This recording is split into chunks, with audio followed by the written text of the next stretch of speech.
Tonight we are standing where the sea meets silent stone, beneath a sky scattered with countless stars that seem older than memory itself. The waves whisper a single name, though no living voice remains to answer them. Achilles. Was he truly the greatest hero who ever walked beneath the gaze of Olympus? Or was he simply the young man whom destiny loved too fiercely to spare, somewhere between the restless tide and the distant mountains? That mystery still lingers.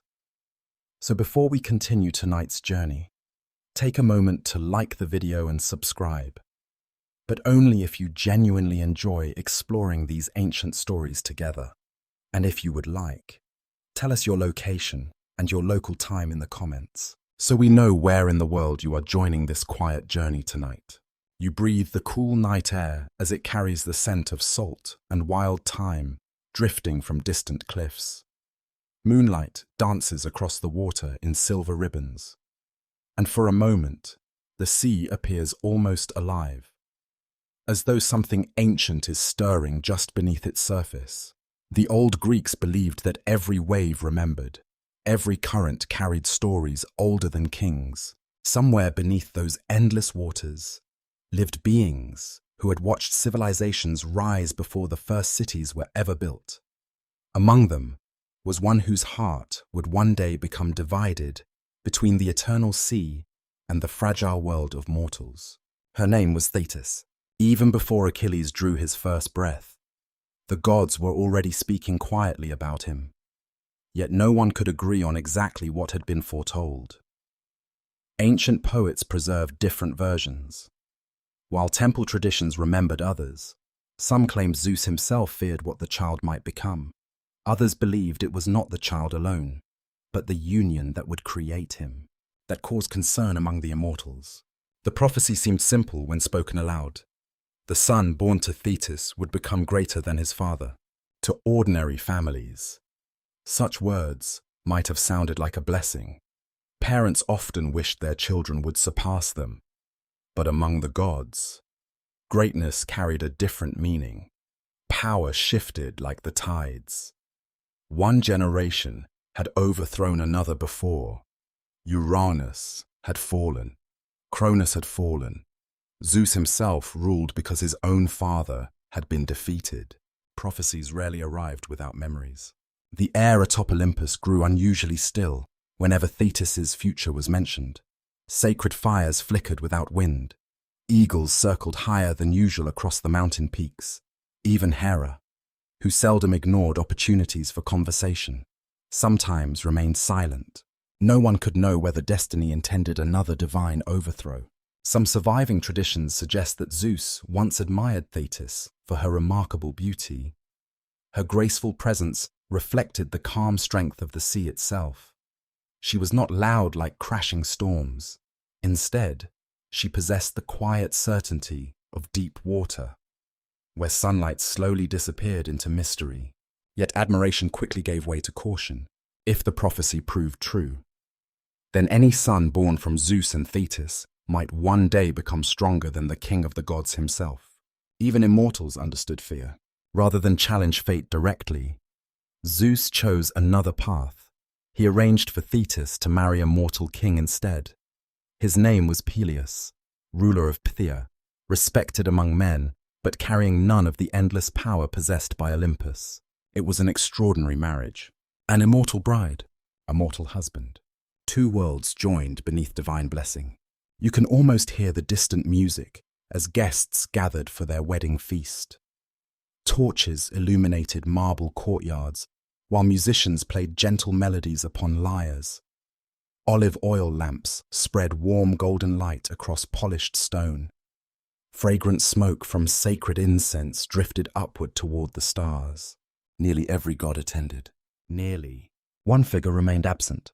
Eris, goddess of discord, had received no invitation, whether forgotten intentionally or excluded deliberately.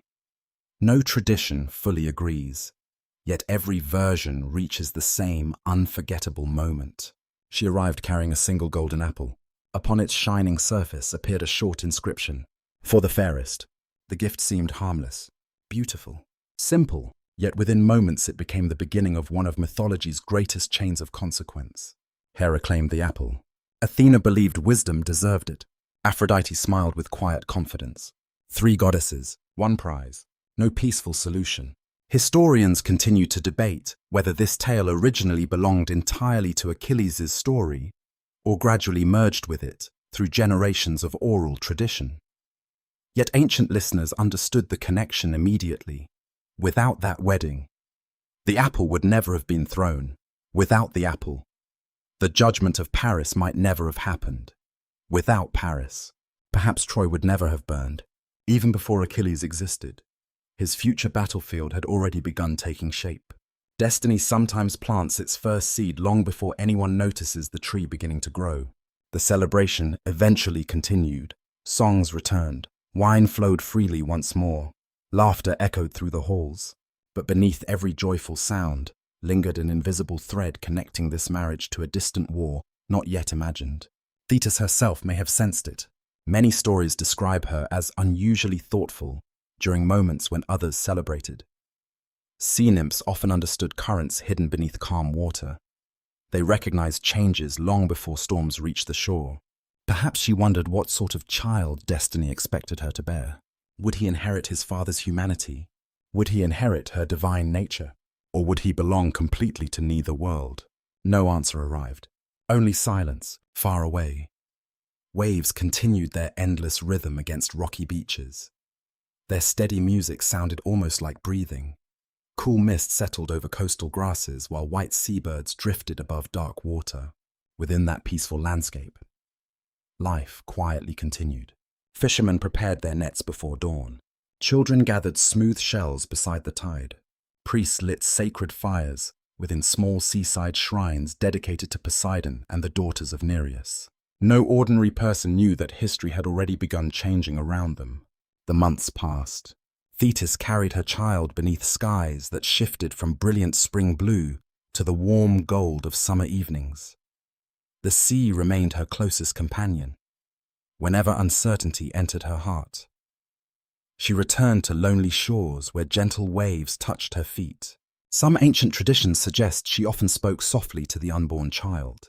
Not with commands, not with promises, simply with hope. She wished him kindness before greatness, peace before glory, long life before everlasting fame.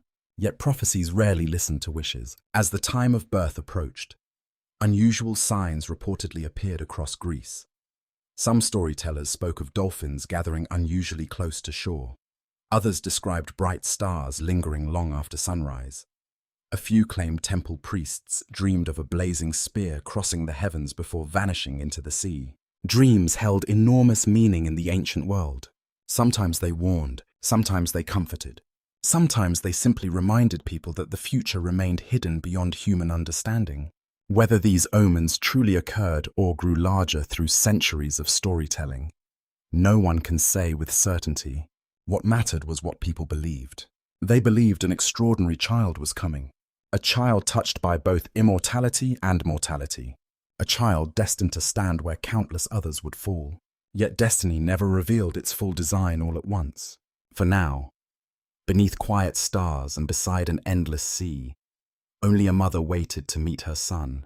She could not yet know that every embrace would become precious, every smile temporary, every peaceful moment already moving toward a future where songs of glory would forever carry the sound of grief. And somewhere beyond the horizon, unseen by every living soul, the first distant winds were already beginning their long journey toward the walls of Troy. You awaken to the gentle sound of waves rolling across a quiet shoreline, each one smoothing the pebbles before retreating again into the endless blue. Dawn has only begun to color the eastern sky. The air is cool against your skin, carrying the fresh scent of salt, pine, and damp earth. Seabirds glide effortlessly above the water, while somewhere farther inland, shepherds are already guiding their flocks toward green hills washed in morning light. The child has arrived. His first cry echoes through the halls of Peleus's palace before drifting toward the sea itself. As though both worlds are listening together, mortal servants smile with relief. Priests offer whispered prayers beside small household altars. Outside, sunlight slowly spills across white stone walls that have witnessed generations of kings. Yet among those gathered, no one feels the same mixture of joy and unease as Thetis. She holds her newborn son close, studying every small feature. His tiny hands curl instinctively around one of her fingers. His breathing is soft and steady. Warmth radiates from his fragile body, reminding her how astonishingly delicate mortal life can be. She has watched storms swallow entire fleets without emotion. She has seen sea cliffs endure centuries of crashing waves. But this tiny heartbeat frightens her more than any tempest ever could, because she knows something others do not. Mortals die. No prophecy has ever promised otherwise. The child receives the name Achilles. Its precise meaning remains uncertain even today. Some scholars believe it carries echoes of grief or sorrow. Others suggest older roots whose original meanings disappeared long before surviving literature preserved them. Like many ancient names, Achilles seems wrapped in layers of memory that time never fully uncovered. Perhaps that mystery is fitting. His entire life will become a meeting place between certainty and uncertainty, between what everyone believes and what no one can truly know. The palace soon fills with celebration. Bronze cups are raised. Fresh bread fills the air with comforting warmth. Olive oil glistens beneath morning sunlight. Musicians play gentle melodies upon carved wooden lyres, while guests offer blessings for the infant's future. Peleus cannot hide his happiness. Unlike his immortal wife, he sees only possibility. He imagines teaching his son to ride horses across broad meadows. He pictures long afternoons hunting through mountain forests. He dreams of one day placing a king's responsibilities upon strong young shoulders. Every father imagines tomorrow. Few imagine how quickly tomorrow can disappear. Thetis watches these moments quietly. Love fills her heart. So does fear. The two feelings become impossible to separate. As days become weeks, she notices every ordinary miracle. Achilles laughs for the first time while sunlight dances across polished marble. His curious eyes follow birds flying beyond palace windows. Tiny footsteps eventually replace careful crawling, carrying him eagerly toward every new discovery waiting inside the world. Children possess a remarkable gift. They never question whether tomorrow exists. Only adults understand how fragile tomorrow truly is. Some surviving traditions describe Thetis leaving the palace after sunset, carrying Achilles toward lonely stretches of shoreline where moonlight shimmered across calm water. Sea nymphs emerged silently from beneath the waves, surrounding mother and child with gentle songs that no mortal ear could fully understand. Their voices sounded less like words, more like tides, old rhythms older than language itself. Some researchers believe these stories reflected ancient religious rituals honoring sea deities who protected children. Others suggest they preserve memories of local ceremonies later woven into Achilles' mythology. Whatever their historical origin, the image remains deeply moving. A mother seeking comfort among her own people. Even immortals need family. Yet every visit to the sea also reminded Thetis of what separated her from her son. She would never grow old. He would. The sea never feared time. Mortals lived inside it. This realization slowly transformed love into determination. If destiny demanded Achilles remain mortal, perhaps destiny could still be challenged. Ancient traditions preserve several different attempts by Thetis to free her son from death. The most famous tells of the river Styx. According to later storytellers, she carried the infant into the dark underworld where the sacred river marked solemn oaths among the gods themselves. Holding him carefully by one heel, she lowered the rest of his body into those mysterious waters. When she lifted him again, every place touched by the river had become invulnerable. Every place, except one, the heel. It is one of the best-known stories in all mythology. Yet historians continue to debate whether this version belonged to the earliest traditions. The oldest surviving poems never mention such an event. Instead, other ancient accounts describe something very different. In those stories, Thetis attempts to burn away her son's mortal nature each night. After the palace falls silent, she carries the sleeping child before a sacred fire. The flames glow softly within the darkness, casting golden light across smooth stone walls. Their warmth surrounds the infant, while divine power slowly consumes everything mortal hidden inside him. During the day, she anoints him with ambrosia, the food of the gods. By night, she trusts the fire. By day, she trusts immortality. It is a ritual born entirely from love, but also from desperation. One evening, Peleus discovers the ceremony. No father could calmly watch his child surrounded by flames, no matter how peaceful the mother's expression appeared. Horror overwhelms reason. He rushes forward, crying out in terror, snatching Achilles away before the ritual can be completed. The fire dies. The silence afterward feels heavier than stone. Thetis understands immediately.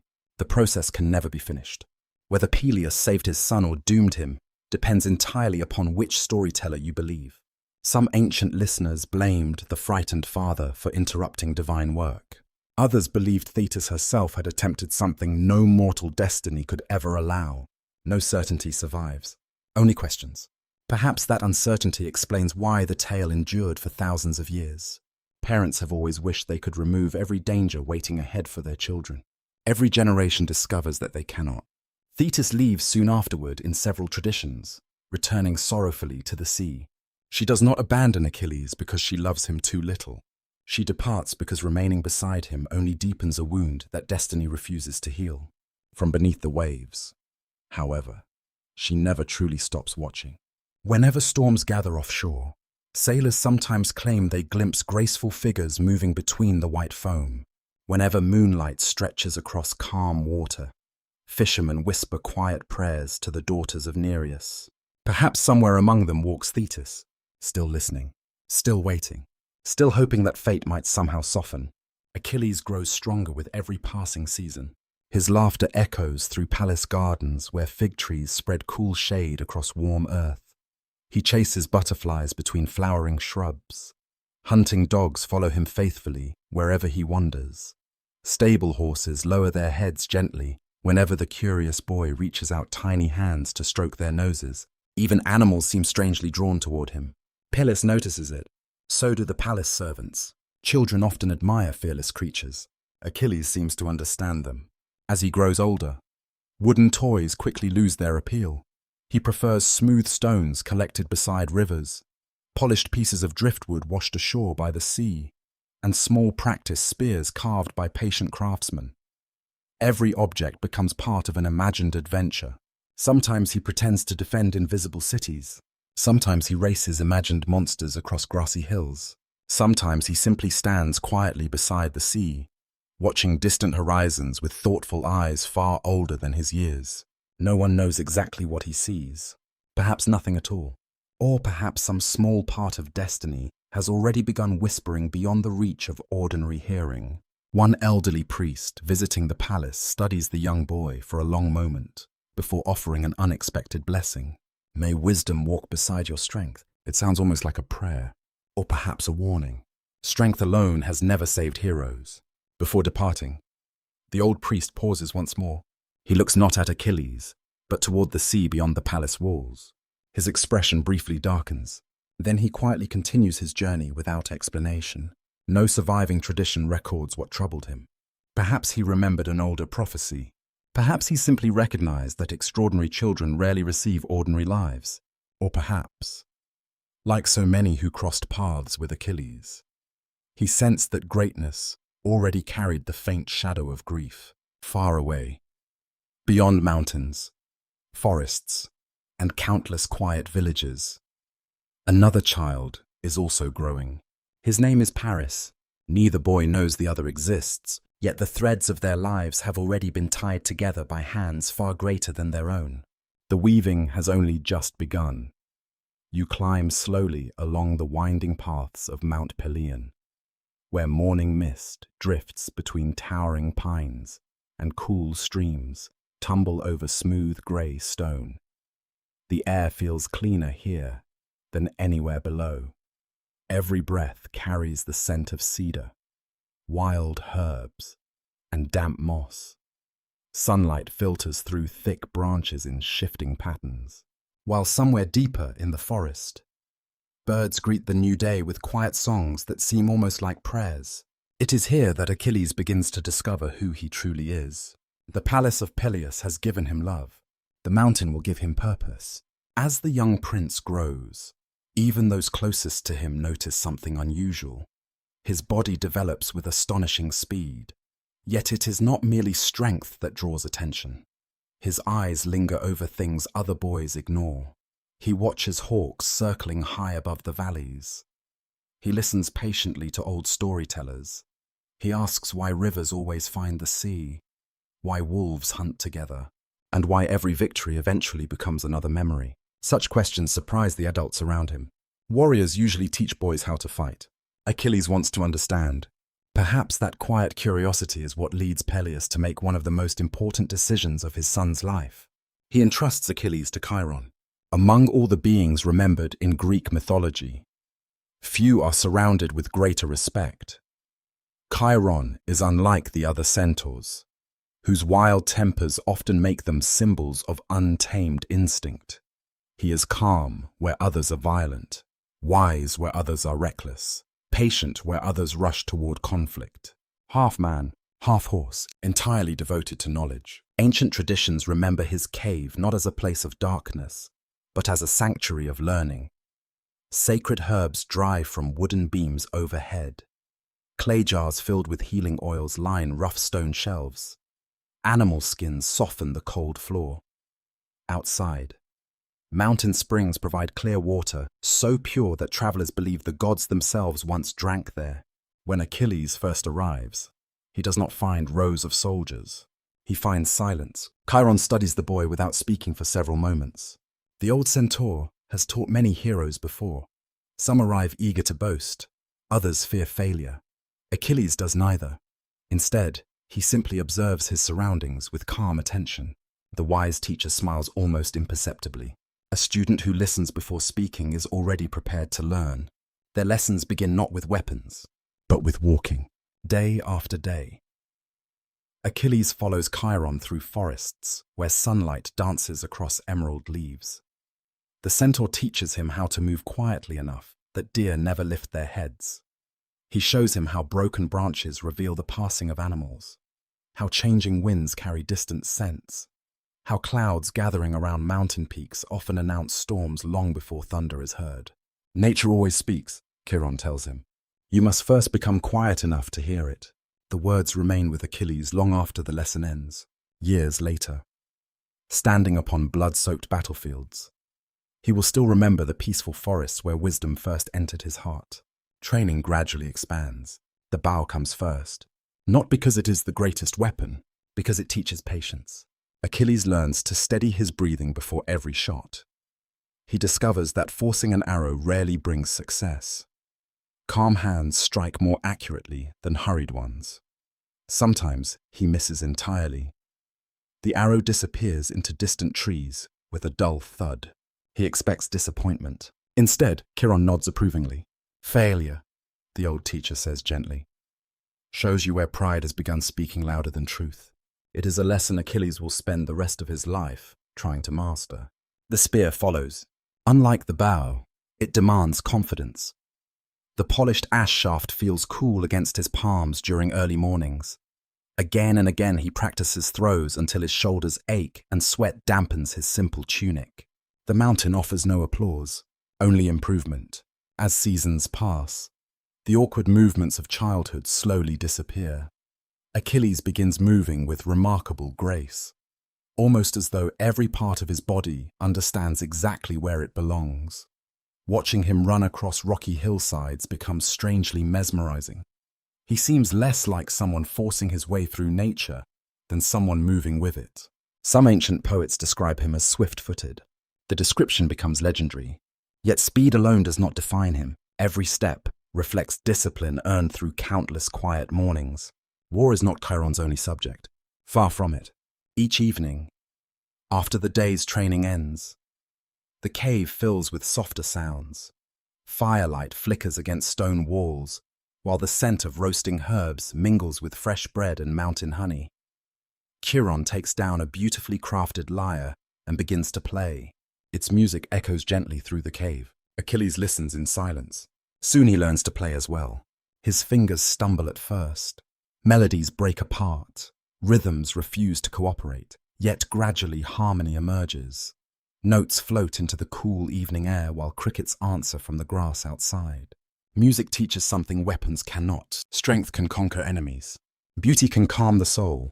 Some researchers believe these traditions reveal an important aspect of ancient Greek ideals. A complete hero was expected to possess more than martial skill.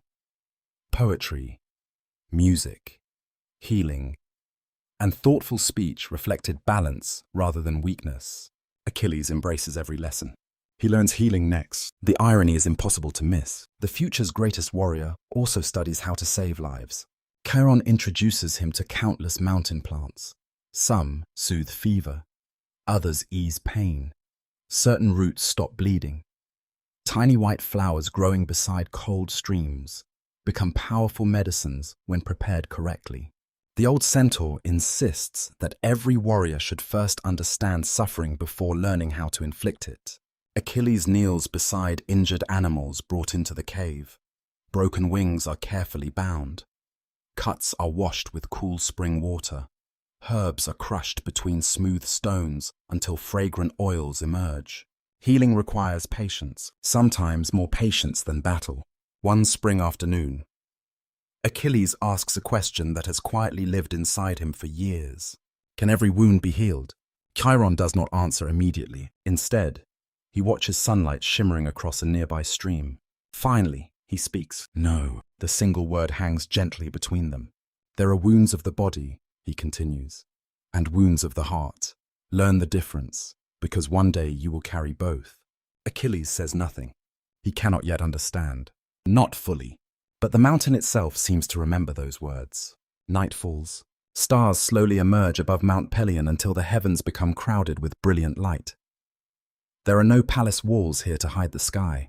The universe stretches endlessly in every direction, vast enough to make every human life seem wonderfully small.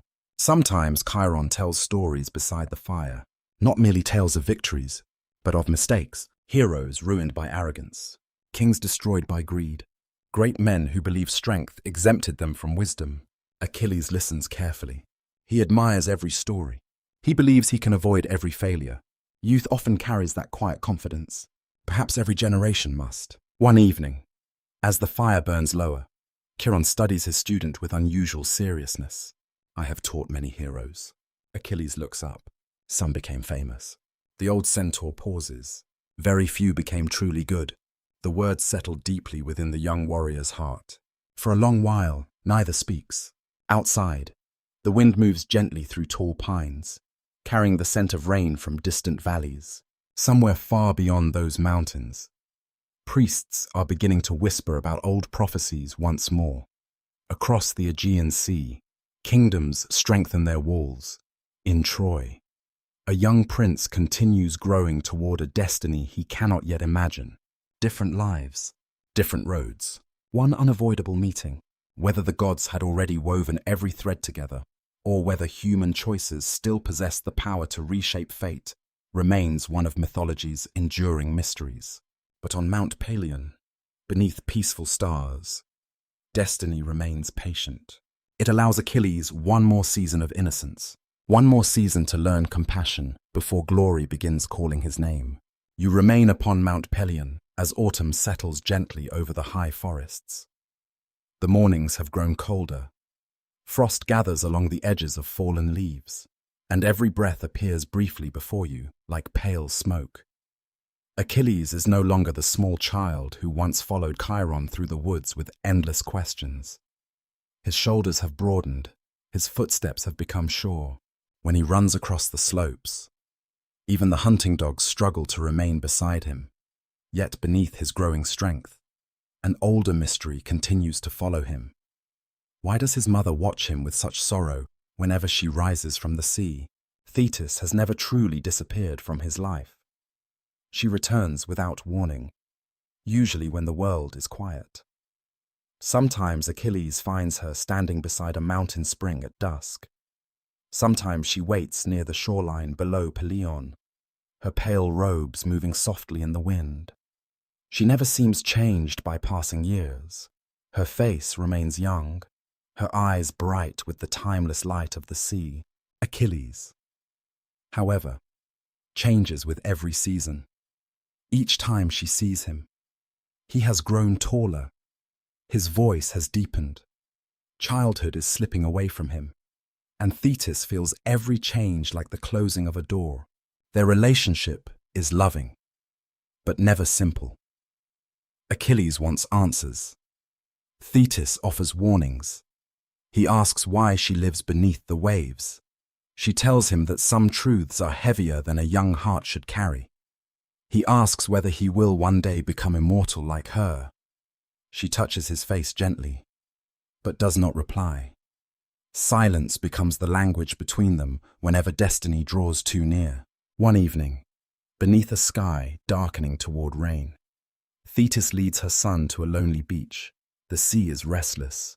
Waves strike the black rocks with deep, hollow sounds. Far offshore, lightning flickers inside distant clouds. Although no thunder has yet reached the land, Thetis stands barefoot where the cold water washes across the sand. Achilles remains beside her, feeling the wind pull at his cloak. She tells him that two paths may wait before him. One path leads home. On that road, Achilles will live quietly in Phthia. He will inherit his father's kingdom. He will marry, raise children, and grow old beneath familiar skies. His name will eventually fade, as nearly every mortal name fades, yet his life will be long. He will know peaceful mornings, harvest celebrations, warm fires, and the gentle weight of grandchildren sleeping in his arms. The other path leads across the sea. There, before the walls of a distant city, Achilles will win glory beyond anything Greece has known. Poets will carry his name through countless generations. Kings will remember him. Warriors will speak of him before battle. Yet he will never return home.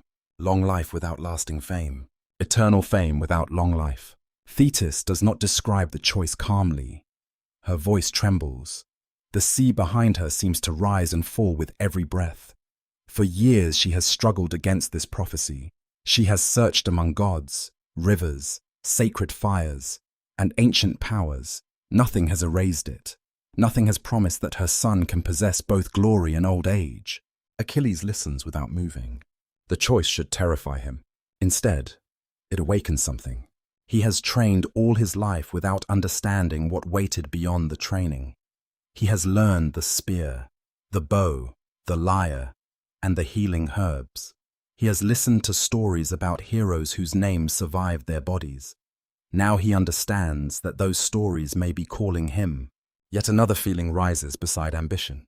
Fear, not fear of pain, not fear of battle, fear of disappearing. Achilles has watched ordinary graves beside country roads. He has seen names worn away by rain until no one remembers who lies beneath the stones. Mortality does not frighten him merely because life ends. It frightens him because memory ends as well. Thetis recognizes the expression in his eyes. It is the expression she has feared since his birth. She takes his hands and asks him to choose the quiet life. She speaks of Peleus, who grows older each year. She reminds Achilles of the palace gardens, the horses, and the hills of his childhood. She describes the sound of rain upon the roof during winter evenings. She offers him everything simple and beautiful. Achilles looks toward the horizon. No ships are visible. Still, he imagines them. Perhaps destiny begins not when an event occurs, but when a person first imagines answering it. He does not choose aloud that night. He tells his mother he is not yet ready. Thetis accepts the words, though she senses the truth hidden behind them. Her son already leans toward glory. He simply has not learned the cost. Before leaving, she gives him a warning. Glory is brightest from a distance. Her words are nearly lost beneath the surf. When you stand within it, you may discover that it burns. Then she steps backward into the water. Waves rise around her knees, then her waist. For a moment, moonlight appears through the clouds and lays a silver road across the sea. Thetis follows it until her figure disappears beneath the dark surface. Achilles remains alone. He feels cold sand beneath his feet. Salt gathers upon his lips.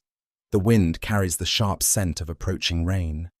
Somewhere behind him, The first drops begin striking the leaves of the olive trees. He cannot forget her warning, yet he cannot forget the promise of remembrance either. When he returns to Chiron, the centaur immediately senses that something has changed. Achilles trains harder. He runs farther. He practices until his palms split against the spear shaft. Rest begins to feel like wasted time. Every skill must become perfect because some unknown future may depend upon it. Chiron watches without interfering at first. Then, one morning, he places himself between Achilles and the practice field. You are training as though death follows you. Achilles lowers his spear. Perhaps it does. Chiron studies him carefully. No surprise appears in the centaur's eyes. Perhaps he has always known. Wise teachers often recognize the destination long before the student understands the road. Chiron tells Achilles that prophecy is not the same as command. A warning may describe a possible future. It may also shape the very choices that cause that future. The gods speak in riddles because certainty can become its own prison. Another interpretation survives among later storytellers. Some believed Achilles never received a clear choice during his youth.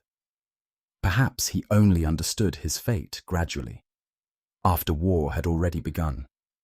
Ancient traditions disagree, as they often do. Yet every version preserves the same emotional truth. Achilles knows that greatness and death are somehow bound together. From that moment, every victory will carry a shadow. Every celebration will remind Thetis of what approaches. Every lesson will become preparation for a battlefield no one has yet seen. That winter, a strange dream visits Achilles. He stands upon an empty shore beneath a blood-red sky. Before him lie two objects upon the sand. One is a simple wooden staff, polished by many years of use. The other is a bronze spear shining like fire. He reaches toward the spear. Before his fingers touch it, he hears his mother's voice behind him. Achilles turns. No one is there.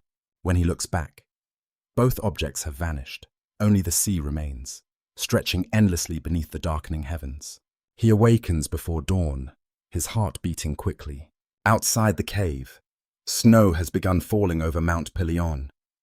Each flake settles silently upon the earth, covering every path beneath perfect white stillness. Achilles steps into the cold. For the first time, he understands that his childhood is ending. Far beyond the mountain, messengers already travel between Greek kingdoms. Old promises are being remembered. A queen across the sea will soon disappear from her home. Kings will gather, ships will be built, and Thetis, beneath the restless waves, will make one final attempt to hide her son from the future. Yet destiny has always been patient. It knows where Achilles will eventually be found. You leave the quiet slopes of Mount Pelion behind just as spring begins to soften the forests. Snow retreats into the highest valleys, revealing carpets of wildflowers beneath ancient olive trees. Streams rush with fresh mountain water, their cheerful sound following you down toward the lands where kings rule. Merchants bargain, and young warriors dream of proving themselves. The mountain has given you wisdom. Now the world begins asking whether wisdom can survive ambition. Achilles returns to Phthia, no longer looking like a prince in training. He carries himself with calm confidence that seems almost effortless. His shoulders are broad, his movements precise, and his eyes have learned to notice details that most men overlook. Peleus barely recognizes his own son. There is pride in the old king's smile. There is also sadness. Every father eventually discovers the day when his child no longer needs protection. The palace welcomes Achilles with music, laughter, and generous feasts. Long wooden tables overflow with roasted lamb, fresh bread, figs, olives, fragrant cheeses, and dark wine poured into polished bronze cups. The smell of rosemary and thyme fills the great hall while servants hurry between flickering oil lamps. Yet Achilles finds himself strangely restless. Months earlier, such celebrations would have delighted him. Now they feel small, not because he has become arrogant, not yet. Rather, Chiron has shown him a world so vast that palace walls suddenly seem narrow. At night, he often walks alone beyond the city gates. Cool sea winds carry the scent of salt across quiet fields, where sheep graze beneath moonlight. Above him stretches the same sky he watched from Mount Pelion. The stars have not changed. Only he has. Some researchers believe this period of Achilles' life reflects an important transition in ancient Greek ideals. A hero was expected to return from education, not merely stronger, but transformed. Training was never intended to produce an excellent fighter alone. It was meant to shape judgment, restraint, and responsibility. Whether Achilles had already mastered those virtues remained uncertain. Opportunity arrived sooner than expected. One morning, frightened villagers appeared before Peleus's court. Their livestock had begun disappearing. At first, they blamed wolves. Then they discovered something stranger. Massive footprints crossed muddy ground near the forests. Broken trees lay scattered across narrow trails. Hunters reported hearing roars echoing through distant valleys, unlike anything they had known before. No one agreed about the creature responsible. Some claimed it was an enormous lion. Others believed an abandoned sacred beast had wandered from lands devoted to the gods. A few whispered that one of the monstrous descendants of older ages still survived among the mountains. Ancient traditions preserve several different versions of Achilles' earliest adventures. No single account survives with certainty, yet all agree upon one point. Before Troy, Achilles had already begun earning his reputation. Achilles volunteers immediately. Peleus hesitates. His son has hunted before. This feels different. Thetis's warnings return to his thoughts with uncomfortable clarity. Greatness always begins somewhere. Reluctantly, the king grants permission. Achilles sets out before dawn with a small group of experienced hunters. Cold dew covers the grass as they enter dense woodland, where towering pines block much of the morning light. Every sound becomes sharper beneath the silent branches. A snapped twig, the distant cry of an eagle, water flowing over hidden stones. Achilles remembers Chiron's lessons. Nature always speaks. Listen first. The hunters search for hours. Fresh tracks eventually appear beside a stream. Large, deep, far too large for ordinary wolves. The older men exchange uneasy glances. Achilles kneels silently. He studies the impressions carefully. The stride, the depth, the broken reeds nearby. Whatever passed here carried tremendous weight. Yet it moved quickly, very quickly, without realizing it. The hunters gradually begin following Achilles instead of leading him. Leadership often arrives quietly, not through command, through confidence. As afternoon sunlight filters between the trees, they finally discover the beast. A magnificent lion emerges from dense brush onto a rocky hillside overlooking the valley below. Its golden mane catches the sunlight. Its muscles ripple beneath scarred skin. One eye bears an old wound, making the creature appear even more formidable. For a long moment, neither man nor beast moves. The lion watches. Achilles watches back. No hatred exists between them, only recognition. Each understands the strength standing before the other. Several hunters instinctively raise their spears. Achilles quietly lowers his own hand. Wait. His voice remains calm. The men obey. The lion growls softly. It is hungry, cornered, afraid. Chiron's teachings return unexpectedly. Understand suffering before causing it. Achilles notices something others have missed. Blood stains one of the animal's hind legs. It is injured. Its attacks upon livestock have not been acts of cruelty. They have been acts of survival. The realization changes everything. Some ancient storytellers suggest Achilles attempted something astonishing. Rather than immediately kill the beast, he slowly approached while speaking in a low, steady voice. Whether lions understand human words mattered little. Calm itself carries meaning. Step by careful step. Achilles closes the distance. The lion does not attack. It limps backward. Its strength is fading. The hunters can hardly believe what they witness. Achilles kneels several paces away. He studies the wound. A long bronze arrow remains buried deep inside the animal's leg. Someone had tried to kill it before. They had only succeeded in condemning it to slow starvation. Carefully, patiently, Achilles inches closer. The lion growls again, then stops. Its breathing grows heavier. Achilles reaches forward. With one swift motion, he removes the arrow. The beast roars in pain. It leaps backward. For an instant, everyone believes disaster has arrived. Instead, the lion simply stands. Blood runs freely from the wound. Achilles tears part of his cloak into strips and binds the injured leg as Chiron once taught him. No one speaks. Even the forest seems to fall silent. After several long moments, the lion slowly turns. Without another sound, it disappears into the trees. Gone. One hunter finally whispers, "You let it live." Achilles looks toward the forest. It wanted life. The words spread quickly after they returned. With every retelling, the story grew larger. Some claimed Achilles defeated the beast bare-handed. Others insisted he wrestled it into submission. Still others believed Artemis herself had guided the encounter. Historians continue to debate what truly happened. Yet the legend reveals something deeper than literal history. Achilles' first taste of greatness did not come through destruction. It came through restraint. His reputation spread across neighboring kingdoms. People spoke of the young prince, whose courage equaled his compassion. Traveling bards carried the tale from harbor to harbor. Children pretended to be Achilles, while playing with wooden spears. Older warriors smiled politely, then quietly wondered whether the stories exaggerated the truth. Fame has its own strange nature. It grows long before anyone earns all of it. As weeks became months, invitations arrived from distant rulers requesting Achilles' presence at athletic games, hunting expeditions, and ceremonial contests. Everywhere he traveled, strangers watched him carefully. They expected perfection. No one had warned him that reputation could become another kind of burden. Late one evening, after another celebration in his honor, Achilles walked alone beside the sea. The moon hung low above gentle waves. The air smelled of salt and blooming jasmine. He watched his reflection shimmer across the water.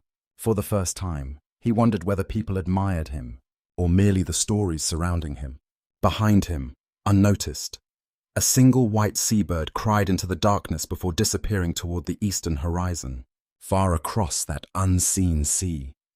Another prince was preparing to make a choice that would soon change the lives of kings, queens, and heroes alike. The first threads of Troy were beginning to tighten. You awaken to the gentle sound of rain falling upon the palace roof. The morning sky is wrapped in soft grey clouds, and cool mist drifts inland from the sea. Everything feels unusually quiet, as though even the birds have chosen silence. Somewhere beyond the horizon, unseen events are beginning to gather like distant storm clouds, still too far away to hear, yet already changing the direction of countless lives. Achilles has become a young man. His name now travels farther than he does. Merchants speak of the gifted prince in busy harbor towns. Wandering poets praise his speed beside sacred fires.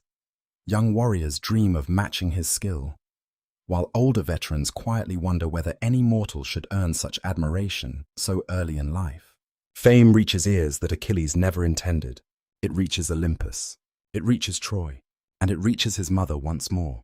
Thetis rises from the sea before sunrise, her silver robes glistening with seawater that seems to shine even in the fading darkness. She walks alone across the empty beach until she finds Achilles watching the waves. He has always sought the sea whenever difficult thoughts troubled him. Perhaps some part of him still belongs there.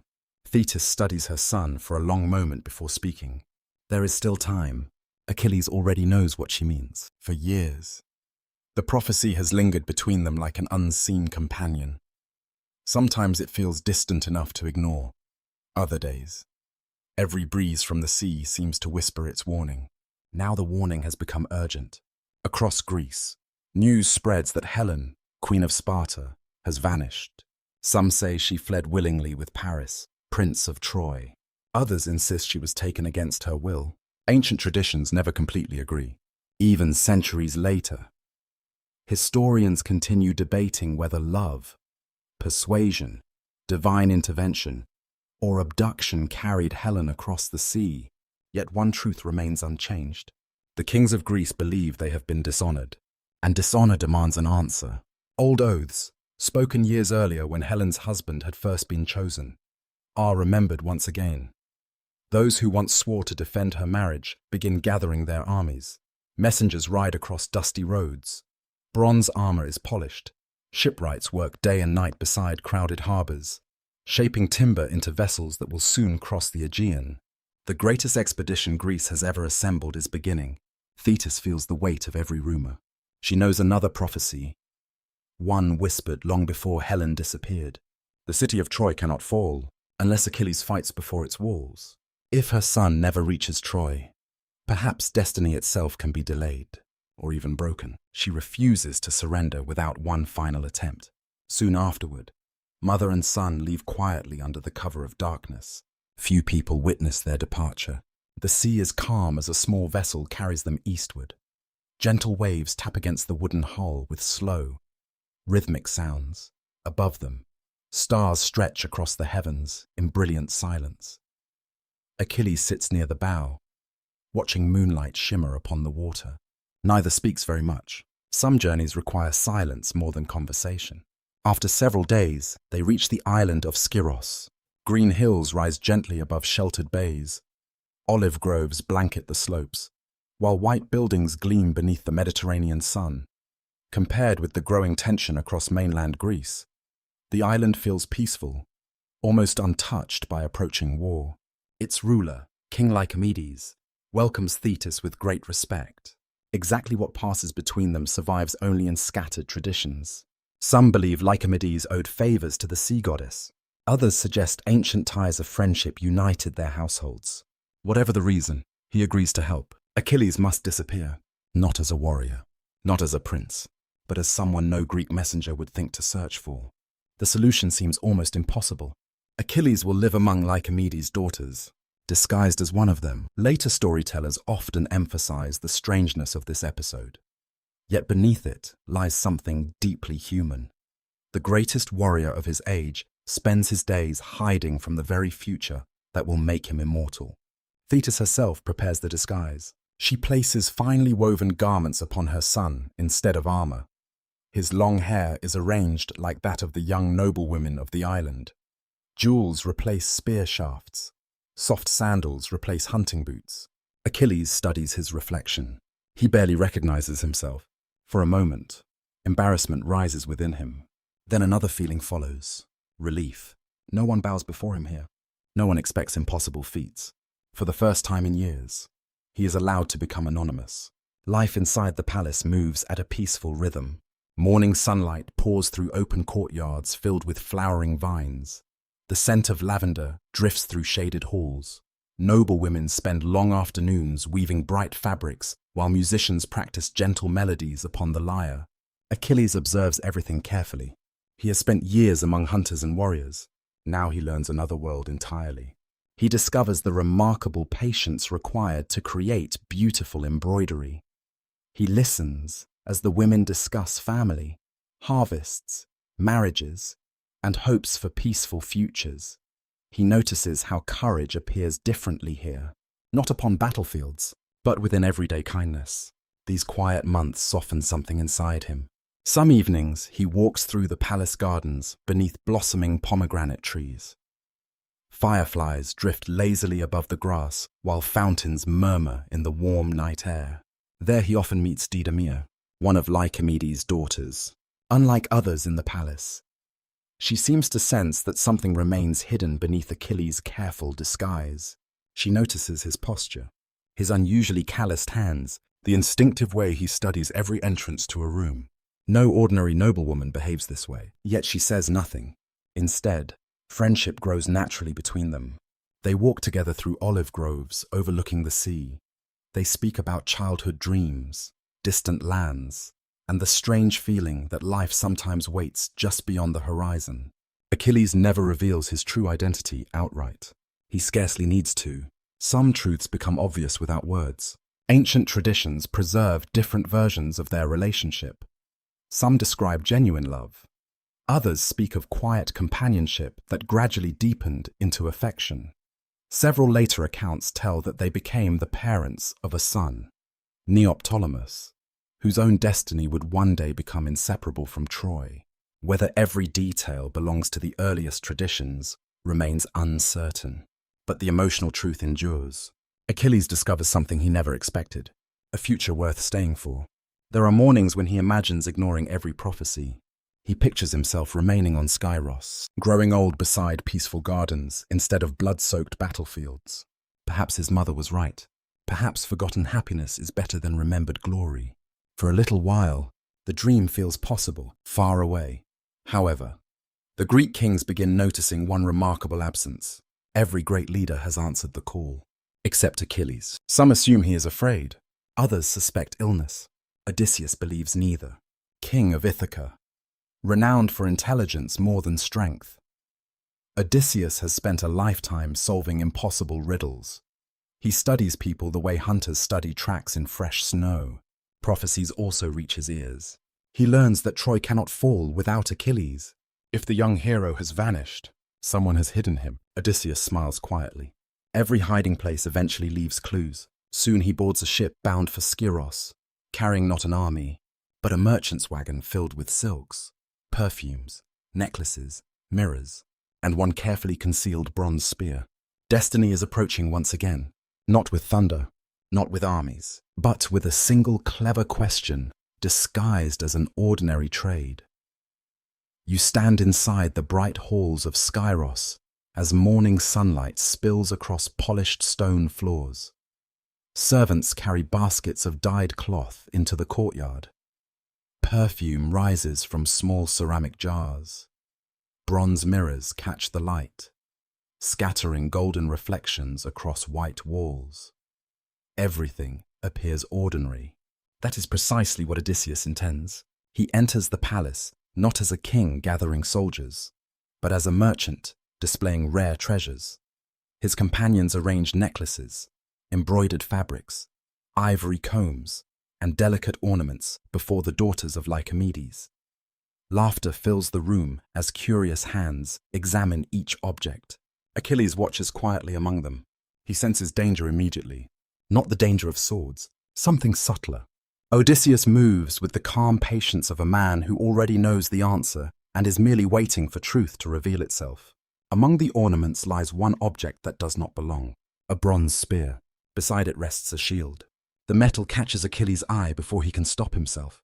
Every lesson Chiron taught returns in an instant. He notices the balance of the shaft, the quality of the bronze, and the worn leather grip shaped by experienced hands. His fingers tighten unconsciously. Odysseus notices. Then a trumpet sounds outside. The sharp blast cuts through the peaceful hall. One of Odysseus's men shouts that enemies are attacking the island. Panic erupts. The young women reach for one another. Servants scatter. Achilles reaches for the spear. The movement is immediate, perfect, unmistakable. He lifts the shield, steps forward, and places himself between the imagined danger and everyone else in the room. The disguise falls away before any garment is removed. Odysseus smiles. There you are. Silence settles over the hall. Achilles remains motionless. No enemies appear. No battle waits outside. Only gulls circle above the palace roofs while sea winds move gently through open doorways. The alarm was false. The truth was not. Didymia looks toward Achilles with sorrow rather than surprise. Perhaps she has always known this moment would come. Thetis lowers her eyes. King Lycomedes understands that his protection has reached its limit. Destiny has found the hidden prince. Some ancient versions describe Achilles responding with excitement, relieved to abandon the disguise and claim his warrior identity. Others portray anger toward Odysseus for exposing him. Another interpretation survives in which Achilles feels torn between shame, duty, love, and the possibility of fame. Perhaps all these emotions belong together. Achilles has spent months imagining a peaceful life. Now the road to Troy stands before him. Odysseus does not threaten him. He does not need to. Instead, he speaks of the gathering fleet at Aulis. He describes kings arriving from every corner of Greece. He names warriors whose reputations already fill banquet halls. Ajax, Diomedes, Nestor, Menelaus, Agamemnon. Each has answered the oath. Each prepares to cross the sea. Then Odysseus speaks of Troy, its high walls, its wealthy towers, its prince who carried Helen away, its defenders who believe no army can break them. Achilles listens. The old hunger returns. Not hunger for blood, hunger for significance. Odysseus knows exactly which words to choose. He says nothing about Achilles dying young. He speaks only of what the Greeks need. A hero unlike any other. That appeal reaches deeper than praise. Achilles has been taught that strength carries responsibility. Chiron never presented power as a private gift. A strong man who refuses every burden may protect himself, but he leaves others exposed. Yet this war is not simple. Achilles asks whether Helen truly wishes to return. Odysseus pauses. No one knows. Some say Paris stole her. Some say she followed willingly. Some blame Aphrodite. Others blame the pride of kings. Even before the first ship sails, uncertainty surrounds the cause. Odysseus answers honestly. The oath was not made to certainty. It was made to defend the chosen husband of Helen if anyone challenged the marriage. Achilles understands the danger hidden inside those words. Oaths survive confusion. They survive changing emotions. They sometimes outlive the reasons they were spoken. Outside, clouds begin gathering above the sea. Thetis asks to speak with her son alone. They walk beyond the palace walls to a high terrace overlooking the harbour. Wind moves through cypress trees. Far below, waves strike the cliffs with slow, heavy force. A merchant vessel waits at anchor, its dark sail folded. Thetis does not command Achilles to remain. She has tried commands through silence, disguise, ritual, and protection. None has worked. Instead, she tells him the full truth again. If he stays, his life may be long. If he sails, his glory will be unmatched. But his return is not promised. Achilles watches the ship below. He thinks of Peleus growing older in Phthia. He remembers the warm halls of his childhood, the animals in the palace gardens, and the sound of rain against the roof. He thinks of Chiron beside the sacred fire. He thinks of Didomea beneath the pomegranate trees. He thinks of a son he may never watch grow. Then he imagines remaining behind while every great warrior of Greece sails toward history without him. The thought brings relief, then shame, then uncertainty. What does courage mean when two paths demand different sacrifices? To sail means risking life. To remain means surrendering the name he believes he was born to earn. No god appears to decide for him. No thunder speaks from Olympus. The choice remains painfully human. At last, Achilles tells his mother that he will go. Thetis closes her eyes. She has feared these words since his birth. Still, she does not weep immediately. She steps forward and presses her forehead gently against his. For a moment, immortal mother and mortal son stand together while the wind moves around them. She asks for one promise.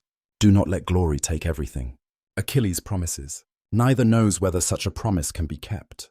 That evening, he speaks with Didomea. Lamps burn softly in the palace gardens, while Jasmine scents the warm air. She does not beg him to stay. Perhaps she understands that love cannot survive by turning into a cage. She asks whether he will remember Skyros. Achilles answers that he will remember every quiet moment, the fountains, the gardens, her voice, the life they almost chose. Some traditions say Didomea gives him a small woven cloth to carry beneath his armor. Others claim she says nothing and watches him depart before dawn. Ancient memory preserves the emotion more clearly than the details. Love remains, so does separation. Before sunrise, Achilles boards Odysseus's ship. The deck is cold beneath his sandals. Ropes creak as sailors prepare the sail. Oars dip into dark water with measured rhythm.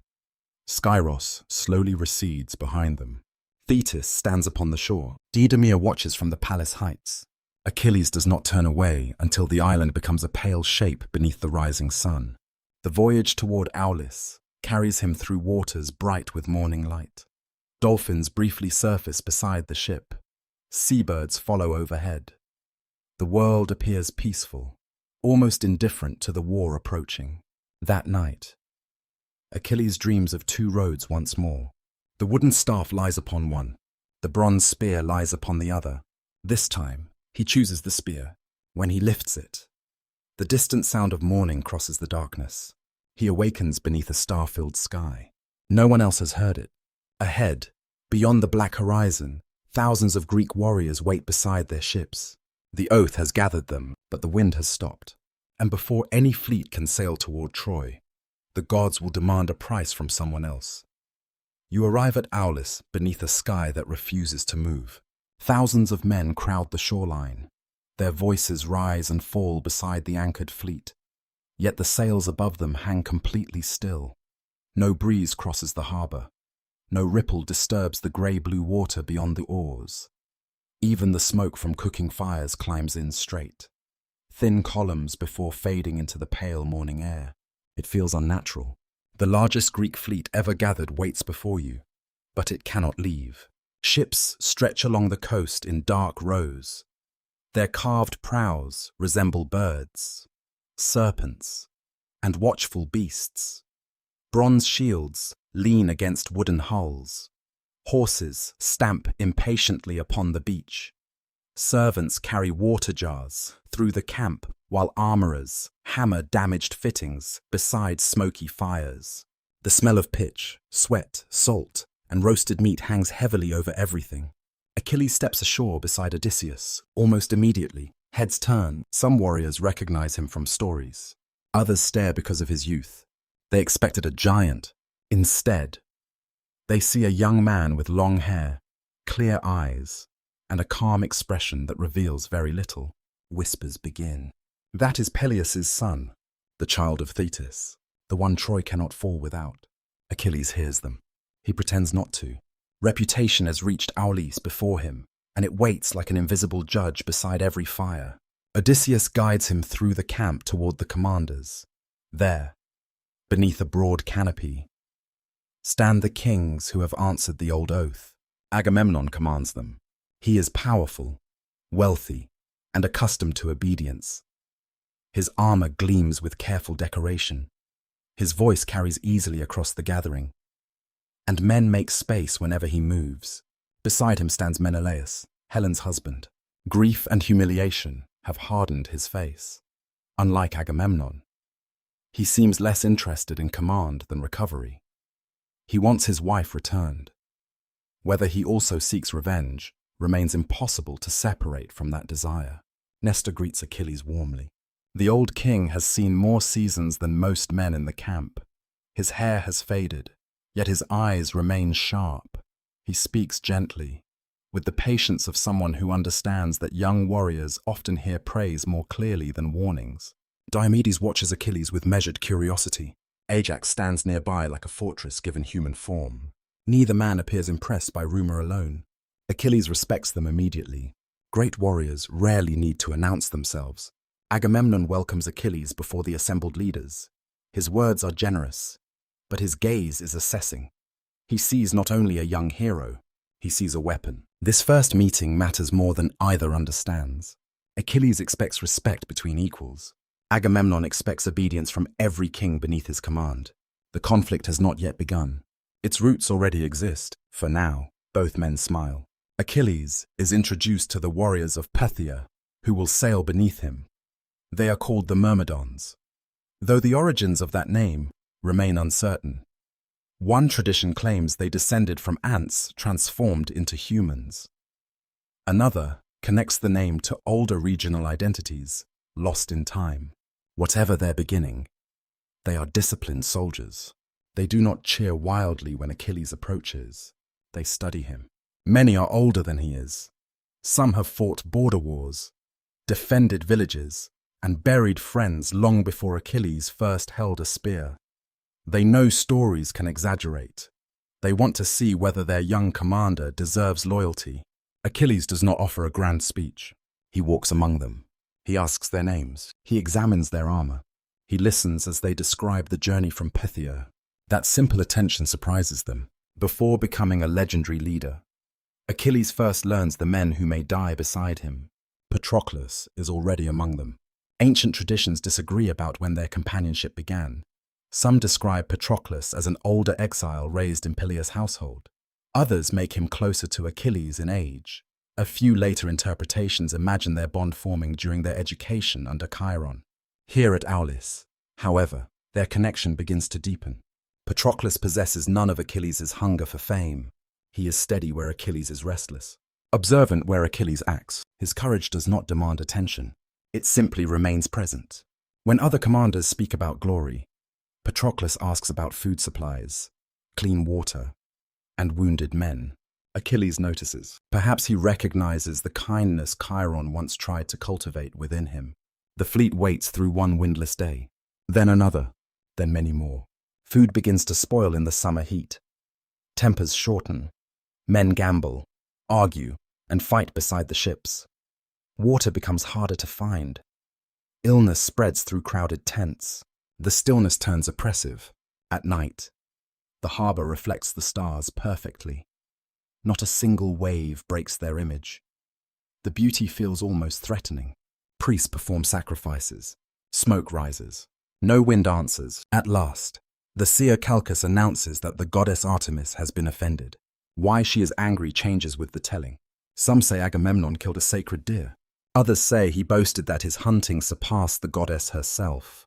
Another tradition claims an old promise had been ignored. The details remain uncertain. The demand does not. The fleet will receive wind only after Agamemnon sacrifices his daughter, Iphigenia. The camp changes when the prophecy spreads. Conversations stop whenever Agamemnon passes. Men avoid one another's eyes. Everyone wants the wind. Few wish to name its price. Achilles learns that his own name has been used to bring Iphigenia to Aulis. She has been told she will marry him. He is furious, not because marriage has been suggested, because honor has been used as bait. He confronts Agamemnon before the commanders. His voice remains controlled, but rage burns beneath every word. He refuses to let an innocent woman die beneath the protection of his name. For the first time, the camp sees the force hidden inside him. Agamemnon refuses to yield. He claims all Greece depends upon the fleet. One life against thousands. One daughter against an oath shared by kings. The argument reveals the difference between them. Agamemnon thinks in terms of authority and necessity. Achilles thinks in terms of personal honor and immediate justice. Neither understanding is complete. Both will shape the war to come. Achilles offers to defend Iphigenia. Some traditions say she accepts death willingly to save the expedition. Others claim Artemis replaces her at the final moment with a deer and carries her away to a distant sanctuary. Another version preserves no rescue at all. The surviving stories refuse to give a single answer. Perhaps ancient listeners also struggled with the horror of the sacrifice.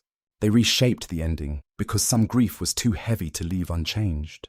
Achilles witnesses the ceremony from a distance. Sacred fires burn upon the shore. Priests chant beneath a darkening sky. The scent of incense mingles with the metallic smell of blood. Then the wind returns. It begins as a faint breath across the water. A single sail stirs, another follows. Soon the entire harbor awakens. Ropes snap tight. Waves slap against hulls. Men shout with relief as if the gods have forgiven them all. Achilles feels no relief. He watches the fleet prepare and understands something for the first time. Great expeditions are built upon sacrifices made by people whose names may never receive songs. That knowledge remains with him, but it does not stop him from sailing. The ships leave Aulis beneath strong winds. Oars rise and fall in rhythm. White foam spreads behind the fleet, while the Greek coast slowly disappears. Days later, they reach lands allied with Troy. The first battles begin far from the famous walls. Achilles leads the Myrmidons ashore through cold surf. Arrows strike the water around them. Spears flash beneath the morning sun. Men shout. Shields collide, and the peaceful lessons of Pelion seem impossibly distant. Yet Achilles does not become wild. He moves with terrifying control. Every lesson appears within him. Patience from the bow, confidence from the spear, silence from the hunt, balance from music. He advances faster than anyone expects. Enemy warriors fall back before him, not only because of his strength, but because his movements seem almost inevitable. He is wounded for the first time by a blade grazing his arm. The pain surprises him. Warm blood runs across his skin. For one brief instant, mortality becomes real. Then training takes control. He continues. The Greeks win. By evening, songs already begin around the fires. Men describe Achilles breaking the enemy line. They speak of his speed, his courage, his beauty in battle. Each retelling becomes greater than the event itself. Achilles sits apart, washing blood from his arm with cold water. Nearby, Patroclus tends a wounded Myrmidon whose cries have weakened into exhausted breathing. The victory tastes different than Achilles imagined. There is pride. There is relief. There is also the memory of faces that will never rise from the shore. Patroclus joins him after darkness falls. "You were extraordinary," he says. Achilles looks toward the fires. He hears men singing his name. For a moment, The sound fills him with warmth. Then he remembers Iphigenia, the wounded soldier, the lion in the forest. Glory is brightest from a distance. His mother's warning returns. Still, Achilles cannot deny what he feels. He wants more. That desire frightens him. Far ahead, beyond the Black Sea, the towers of Troy wait beneath the stars. Priests within the city have begun reporting strange dreams of fire moving across the water. The Greeks are coming, and among them sails a young warrior whose name is becoming larger than the man who carries it. You awaken to the steady rhythm of waves striking the Greek ships anchored before the towering walls of Troy. Dawn arrives slowly across the plain, painting the eastern sky with soft shades of rose and gold.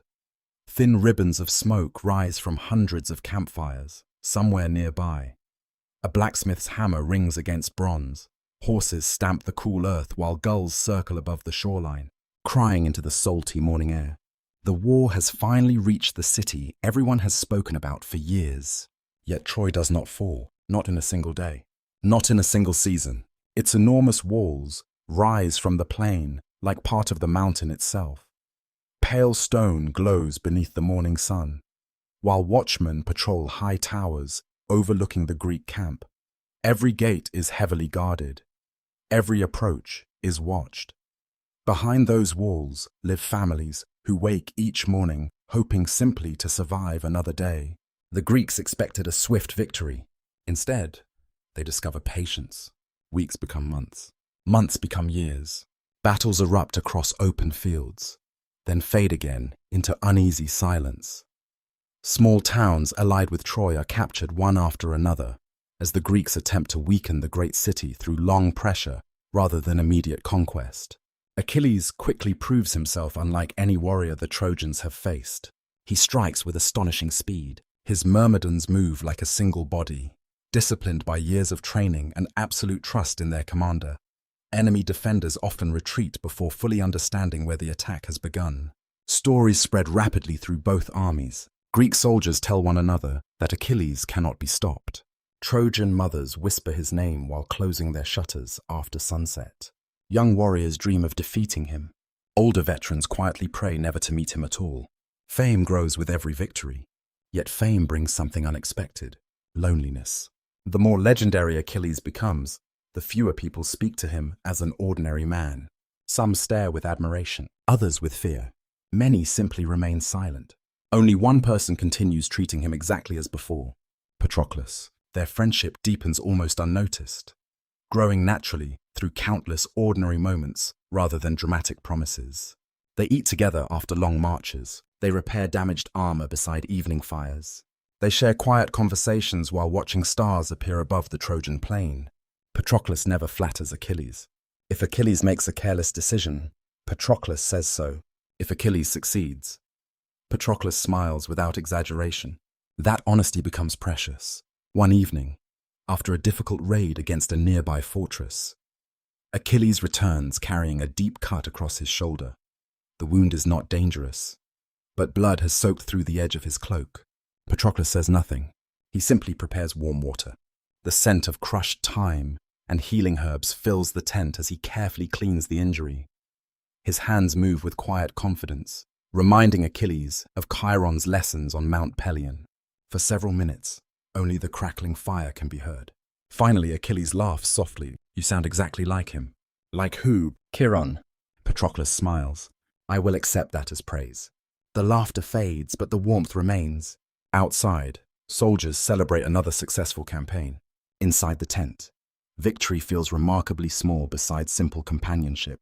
As the years pass, Achilles begins entrusting Patroclus with responsibilities few others receive. He asks his opinion before difficult decisions. He leaves the myrmidons in Patroclus's care during inspections. Gradually, the soldiers stop thinking of them separately.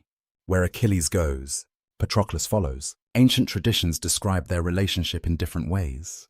Some of the oldest sources emphasize profound friendship forged through shared hardship. Later writers describe romantic love between them. Other traditions leave the nature of their bond deliberately undefined, focusing instead on extraordinary loyalty. Historians continue to debate these interpretations. What survives beyond every disagreement is undeniable. No relationship shaped Achilles more deeply. One autumn afternoon, the Myrmidons escort supplies back toward the Greek camp after another successful expedition. Rain has recently fallen across the plain. Mud clings to sandals. Broken wagon wheels leave deep tracks through the wet earth. Along the road, they encounter frightened villagers fleeing from a settlement caught between the two armies. Children, old men, women carrying everything they still possess. One Greek officer suggests continuing without delay. The campaign cannot pause for every refugee. Achilles studies the exhausted faces before him. He remembers Chiron's words, understands suffering before causing it. Without hesitation, he orders food distributed from the military stores. Water follows. Blankets are offered. Several officers protest. Those supplies belong to soldiers. Achilles answers calmly. Today, these people need them more. Patroclus quietly begins helping the children. No further discussion is necessary. The decision spreads through the camp almost as quickly as stories of Achilles' victories. Some commanders call him generous. Others call him impractical. Agamemnon hears about it as well. He says nothing publicly. Privately, however, he begins wondering whether Achilles is becoming too admired. Power does not always fear strength. Sometimes it fears affection. As another winter approaches, fighting slows. Cold winds sweep down from the mountains. Frost whitens the grass each morning before melting beneath pale sunlight. Soldiers remain close to their fires, repairing shields, sharpening spears, and telling stories from home. These quieter months reveal another side of Achilles. At Patroclus' encouragement, he sometimes takes up the lyre once more. Its familiar notes drift gently through the camp after sunset. Hardened warriors fall silent while listening. Many close their eyes. For a little while, Troy disappears. The music carries them home. Some remember vineyards. Others remember wives waiting beside warm hearths. Some remember children already growing older without them. Achilles notices something remarkable. A song can comfort men more completely than victory. Patroclus watches the faces around the fire. You still carry Pelion inside you. Achilles lowers the instrument. I hope I always will. Yet the battlefield changes people slowly, almost invisibly. Each campaign demands harder choices. Each victory requires another death. Each success earns greater praise. Achilles begins sensing a dangerous satisfaction whenever enemies flee before him. He recognizes it immediately. Glory. Not the quiet honor Chiron admired. Something louder, something hungrier. One evening, he confesses this fear to Patroclus. I think I'm beginning to enjoy being feared. Patroclus considers the words carefully before answering. Knowing that frightens you? Yes. Then you have not lost yourself. The answer brings unexpected peace. A person who questions pride may still resist it. A person who stops questioning has already surrendered. That night, Achilles dreams of Mount Pelion. He walks once again beneath tall pines where cold streams sing over smooth stones. Chiron waits beside the cave entrance, exactly as he remembered him. The old centaur does not speak. Instead, he points toward two distant mountains. One shines beneath warm sunlight. The other disappears inside gathering storm clouds. Achilles begins walking toward the brighter path. Then he notices Patroclus taking the darker one alone. He calls out. No answer comes. Achilles awakens before dawn, unsettled by a dream he cannot fully understand. Outside, the camp still sleeps beneath fading stars. Only the sea remains awake. Its endless waves whisper against the shore exactly as they did before the first Greek ship ever arrived. Dreams meant many things in the ancient world.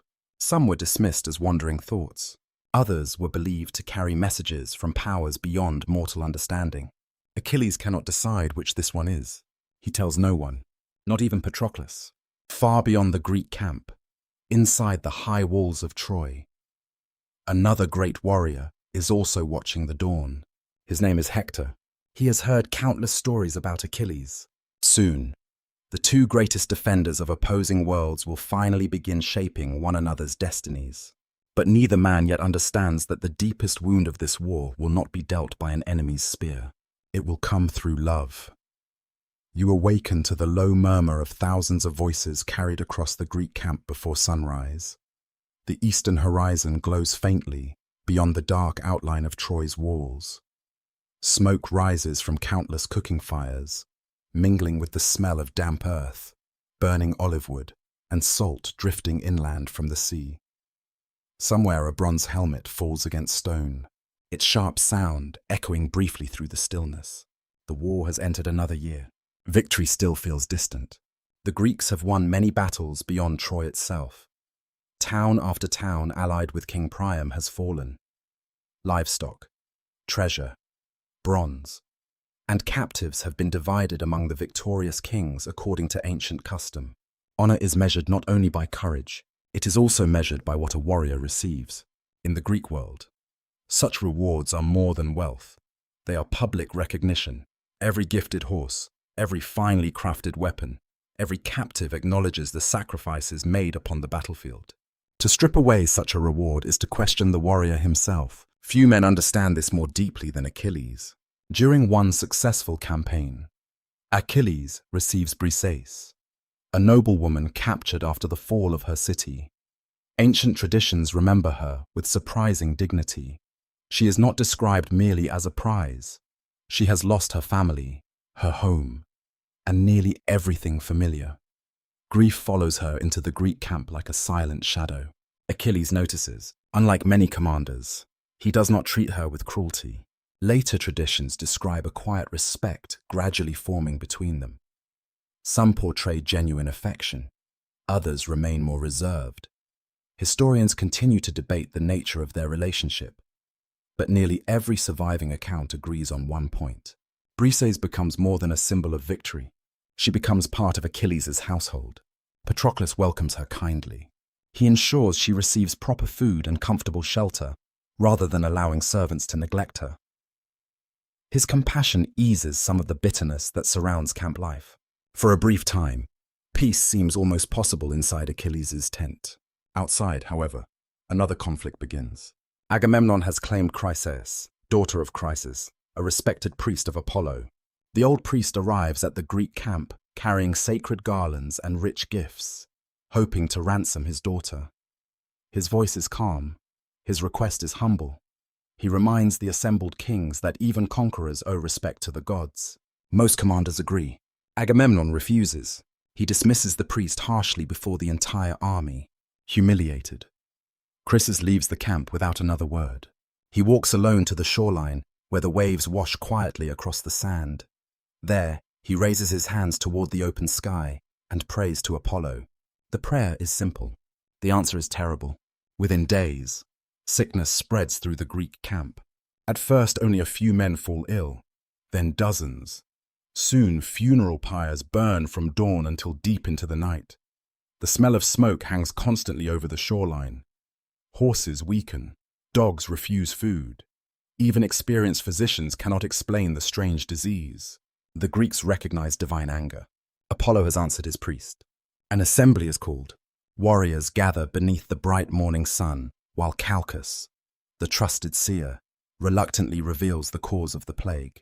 Apollo demands Chryses' return. Agamemnon's face hardens. He agrees only after making another demand. "If I lose my prize," he declares before the gathered kings, "then another reward must replace it." Silence settles across the assembly. Every warrior understands the danger hidden inside those words. Achilles rises. His voice remains respectful. At first, he reminds Agamemnon that no spare treasure exists. Everything has already been divided according to custom. When Troy eventually falls, the king will receive more than any other commander. Surely that is enough. Agamemnon refuses. His pride has already been wounded.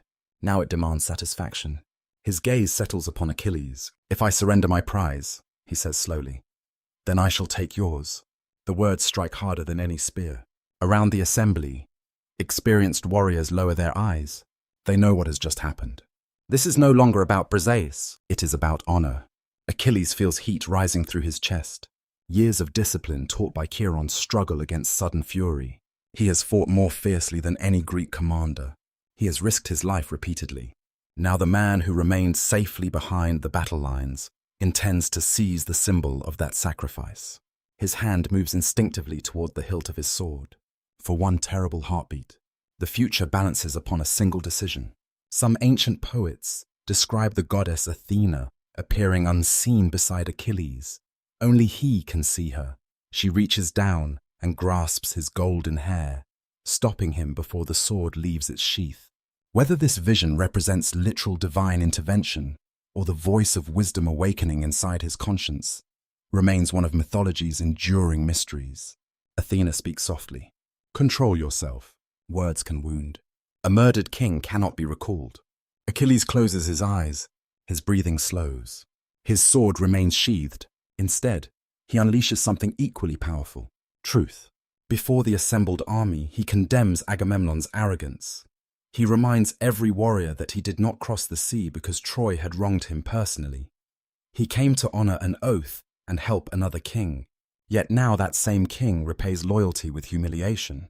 The camp falls completely silent. No one interrupts, not even Agamemnon. Finally, the High King answers. His decision is final.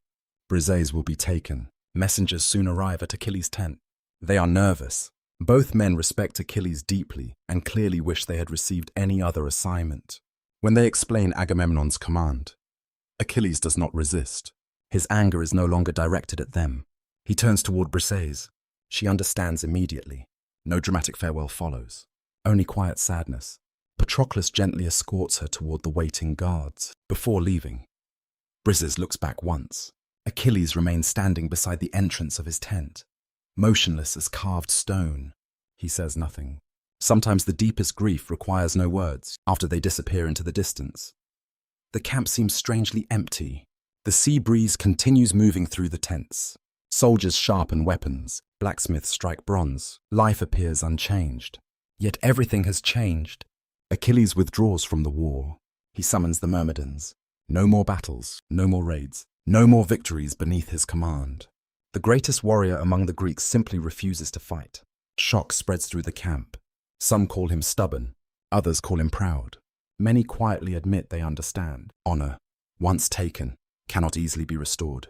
That evening, Achilles walks alone beside the sea. The tide moves gently across the sand exactly as it did during his childhood. He kneels where the waves touch the shore and calls softly for his mother. Thetis rises from the water. Moonlight glitters across her silver robes. She sees her son's face and understands before he speaks. Achilles tells her everything, not as a warrior, as a wounded son. I fought for them, he says quietly, and this is what they remember. Thetis places her hand upon his shoulder. She cannot restore his honor. She cannot change Agamemnon's pride. She cannot erase destiny. But she can still appeal to the gods. She promises Achilles that Zeus himself will make the Greeks understand how much they have depended upon him. Her words carry both comfort and warning, for every lesson given by suffering is paid for by someone. As Thetis disappears beneath the waves once more, dark clouds begin gathering far above Olympus. The first answer to her prayer has already begun. The Greeks do not yet realize it. Without Achilles, every battle from this day forward will become more costly, and somewhere inside Troy, Hector prepares his armor with renewed hope, for the greatest shield protecting the Greek army has just laid down its spear. You awaken to a strange silence, not the peaceful silence of Mount Pelion, not the comforting silence of waves beneath moonlight. This silence feels uneasy, as though an entire army has forgotten how to breathe. The morning mist hangs low across the plain before Troy. Dew glistens upon abandoned spear shafts, beyond the Greek camp. The great city rises beneath pale sunlight, its white walls glowing with quiet confidence. Somewhere inside those towers, priests burn incense before the temples of Apollo, while families begin another uncertain day. Outside the walls, two armies wait. One has lost its greatest warrior. The other has begun to believe the impossible. Perhaps Troy can survive. Achilles remains inside his tent. Days pass. Then weeks. His armor hangs untouched upon its wooden stand, polished but unused. His great ash spear rests where he left it. Dust slowly settles across the bronze greaves that once crossed battlefields almost every sunrise. The Myrmidons wait as well. Disciplined soldiers obey without complaint. Yet they watch the fighting from a distance, their hands tightening whenever Greek horns sound across the plain. Everything inside them urges action. Loyalty demands restraint. Achilles spends long hours walking beside the shoreline. The sea has always calmed him. Now it refuses. Each wave reminds him of his mother. Each breeze carries memories of Chiron. Each gull crying overhead sounds strangely like a question. Have you done the right thing? He asks himself that same question every morning. He receives a different answer every evening. Patroclus notices the struggle. You miss the battle. Achilles stares toward the distant walls of Troy. I miss certainty. It is an honest answer. Leaving the battlefield has protected his honor. It has not restored his peace. Meanwhile, the war changes. Without Achilles leading the Myrmidons, Trojan commanders become bolder. Hector senses the shift almost immediately. He has always respected Achilles, even without facing him directly. Now he realizes the Greek line has lost its sharpest edge. He begins pressing forward. The Trojans reclaim abandoned ground. Supply routes become dangerous. Greek outposts fall one after another. At first, Agamemnon refuses to admit the obvious. He insists victory remains close. Then casualty lists grow longer. Even experienced commanders begin speaking more cautiously. Ajax fights with astonishing courage. Diomedes continues winning remarkable victories. Odysseus remains as clever as ever. Yet something essential is missing. The Greeks possess many heroes, only one Achilles. Ancient poets often describe this period as a time when the gods themselves openly entered the conflict. Apollo favors Troy. Athena stands beside many Greek champions. Hera quietly works against the Trojans. Poseidon sometimes aids the Greeks, sometimes withdraws into mysterious silence. Ares delights in battle itself, caring little who bleeds. Whether ancient listeners believed these interventions literally or understood them as poetic expressions of fortune remains uncertain. Yet emotionally, they reveal an important truth. The war has become larger than human ambition. Every victory feels influenced by unseen hands. One afternoon, Achilles climbs a low ridge overlooking the battlefield. From there, he watches thousands of tiny figures moving across the plain below. Bronze flashes beneath the sun like scattered fire upon water. Dust rises where chariots race between formations. The sounds reach him only faintly. Cries, trumpets, clashing shields. Distance transforms horror into abstraction. Then he notices something. A wounded Greek soldier struggles to stand. Several Trojans advance toward him. Achilles instinctively takes one step forward. His hand reaches toward a spear that is not there. Patroclus, standing beside him, quietly places a hand upon his shoulder. The moment passes. The soldier disappears beneath the confusion of battle. Achilles never learns his name. That ignorance troubles him more than he expected. Later that evening, wounded men return to camp. Some limp, others are carried. Many never return at all. Patroclus moves tirelessly among them, washing wounds, applying herbs, binding broken limbs, exactly as Chiron once taught them. Achilles joins him, not as a warrior, as a healer. His strong hands now hold water instead of weapons. He steadies trembling shoulders. He lifts exhausted men onto sleeping mats. He quietly listens as frightened soldiers speak about battles that should never have been lost. One young Myrmidon grasps Achilles' wrist. We needed you. The words are not spoken with accusation, only exhaustion. Achilles cannot answer. That night he sleeps poorly. A dream comes. He stands once again upon the beach where Thetis first revealed the two paths awaiting him. This time, the sea is black beneath a moon hidden by clouds. Countless helmets float upon the water like drifting leaves. One by one they sink. Each leaves only widening circles behind. Then he hears Chiron's voice. What is honor? The words fade.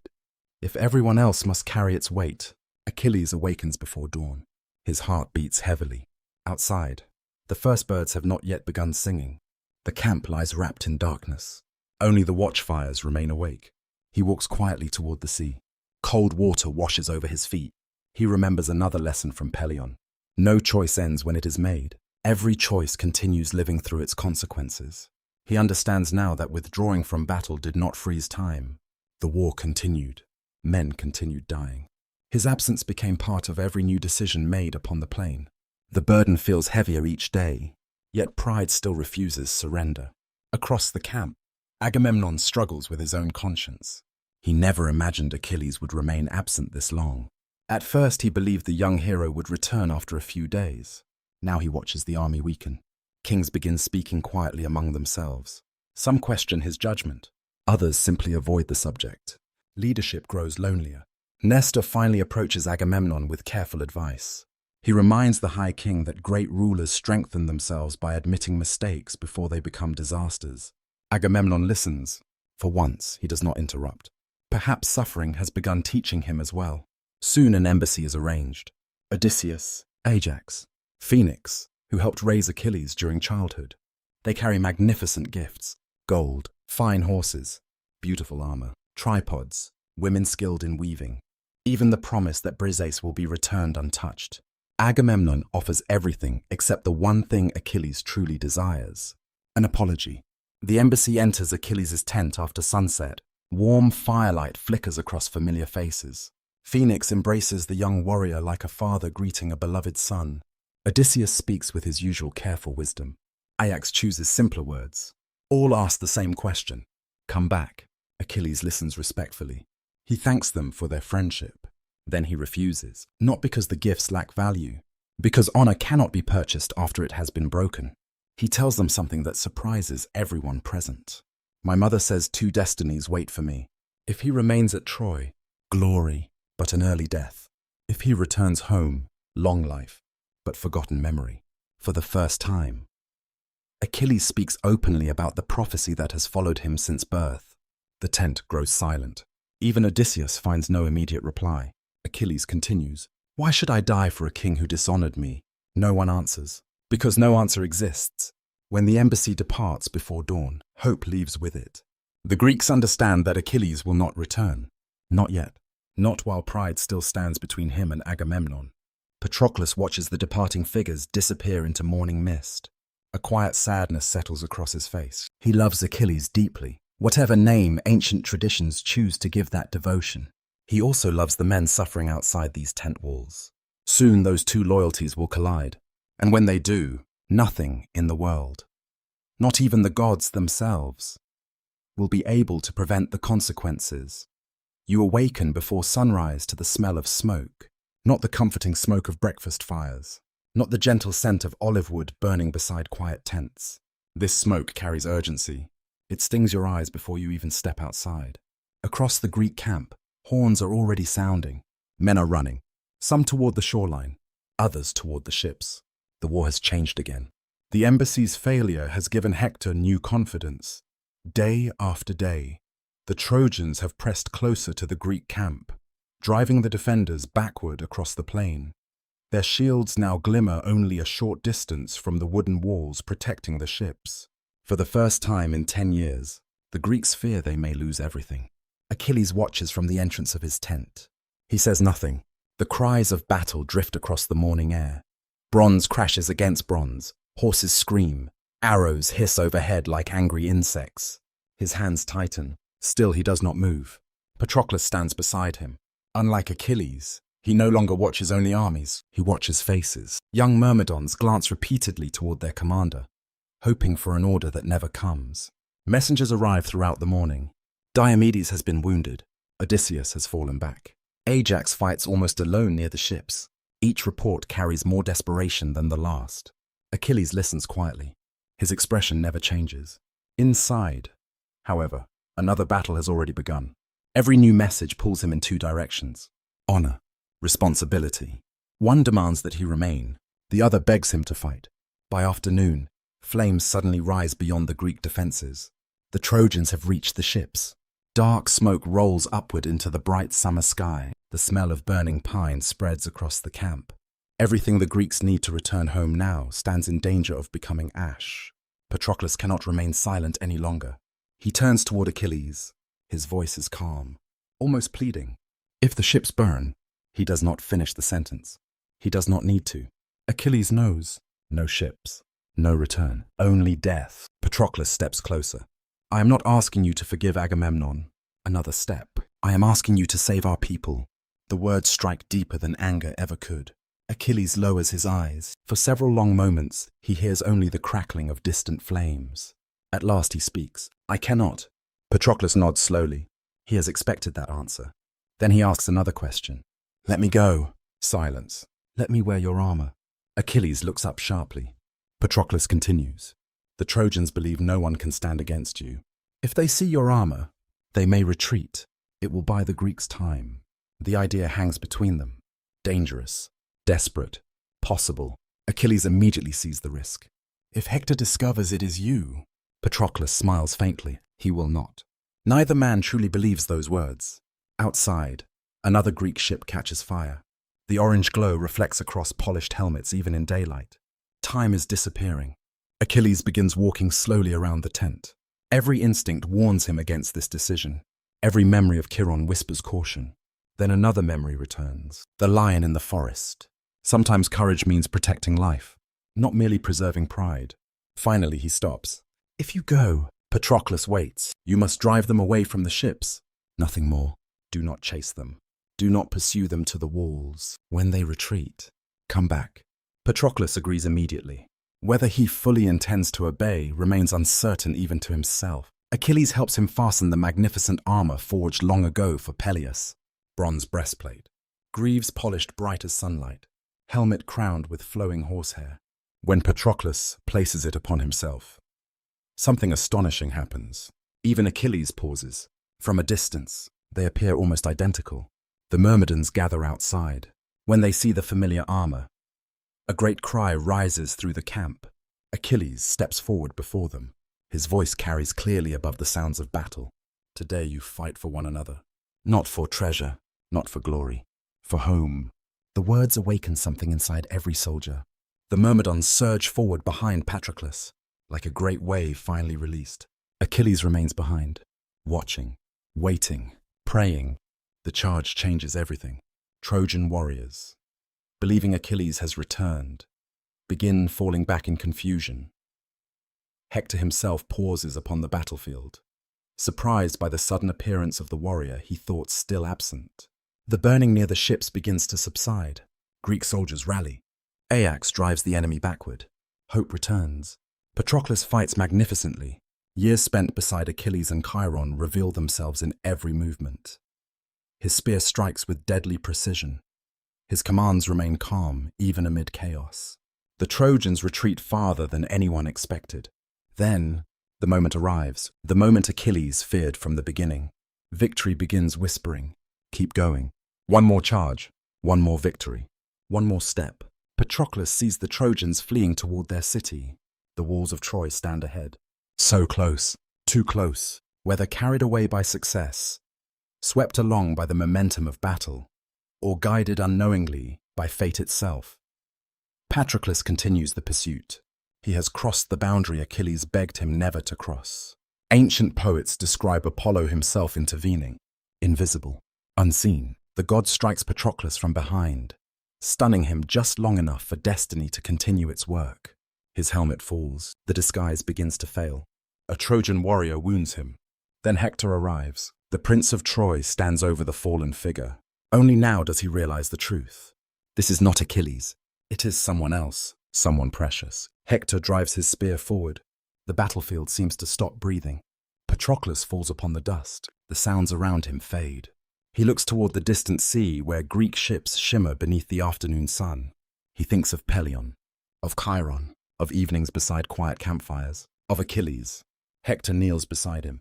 According to ancient tradition, Patroclus uses his final strength not to curse, but to warn. You may have killed me, but your own death is already coming, whether spoken exactly that way or remembered differently through generations.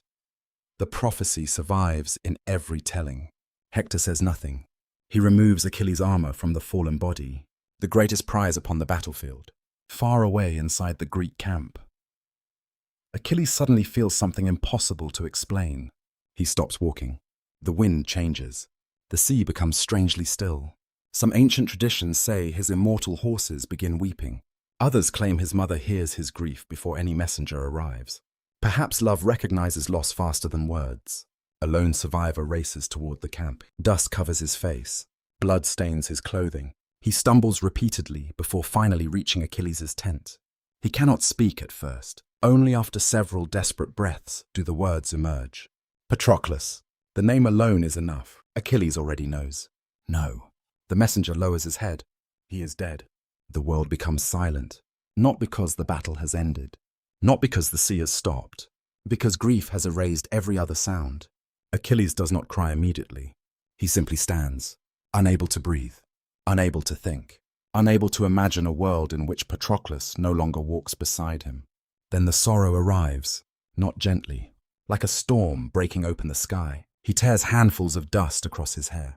He falls to his knees upon the earth.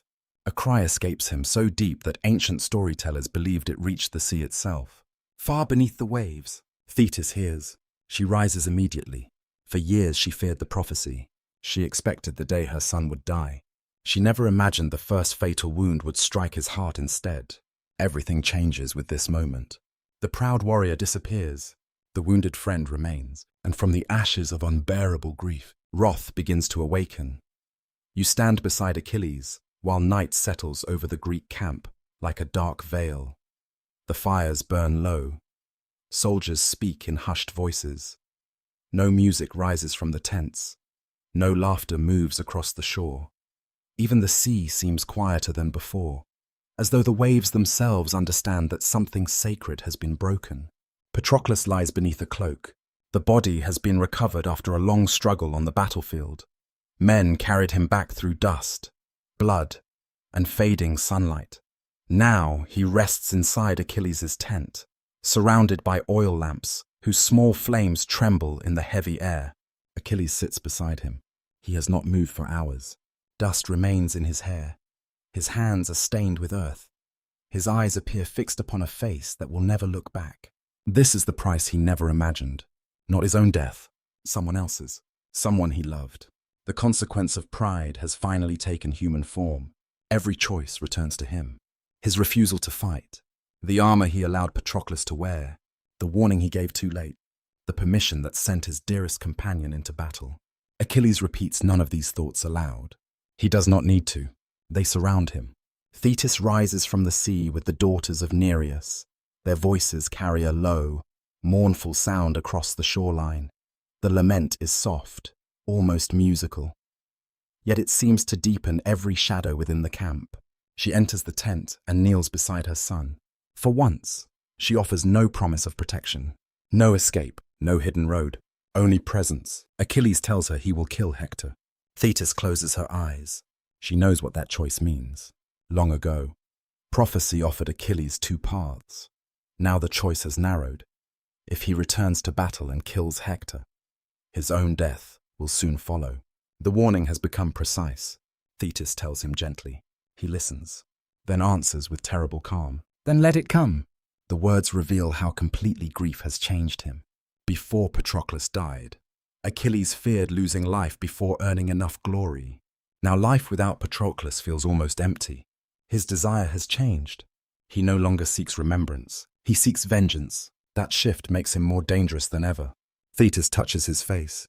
She has spent his entire life trying to prevent this moment. Now she understands that nothing can turn him aside. His old armor is gone, taken from Patroclus by Hector. Without it, Achilles cannot return to battle. Thetis promises to bring new armor before sunrise. She leaves the tent and travels toward the distant forge of Hephaestus. Ancient poets imagine that forge hidden within a divine hall, blazing with sacred fire. Golden servants move through the workshop. Bellows breathe without mortal hands. Bronze flows like water beneath the god's hammer. Hephaestus remembers Thetis kindly. She once offered him shelter when others rejected him. Now he repays compassion with craftsmanship. He begins forging armor unlike anything worn by mortal men. The breastplate gleams like flame. The helmet shines beneath divine fire. The greaves fit with impossible precision. Yet the shield becomes the greatest work. Upon its surface, Hephaestus creates an entire world. Cities at peace, cities at war, weddings, harvests, dancing children, fields under stars, shepherds guarding flocks, judges settling disputes, the ocean circling everything. Why place so much life upon a weapon of death? Perhaps the shield offers Achilles one final lesson.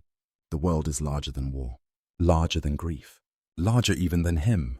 Yet when Thetis returns at dawn, Achilles sees only what the armor will allow him to do: kill Hector. Before he can fight, he must reconcile with Agamemnon. An assembly is called. Warriors gather beneath cold morning light. The air smells of smoke, salt, and wet earth. Many are wounded. Many more are absent. Agamemnon stands before them. The High King finally admits wrongdoing, though his apology remains awkward and incomplete. He blames delusion, pride, and the strange blindness sometimes sent by the gods. Whether this is honesty or another attempt to protect authority remains uncertain. Achilles no longer cares. The insult that once consumed him now feels distant.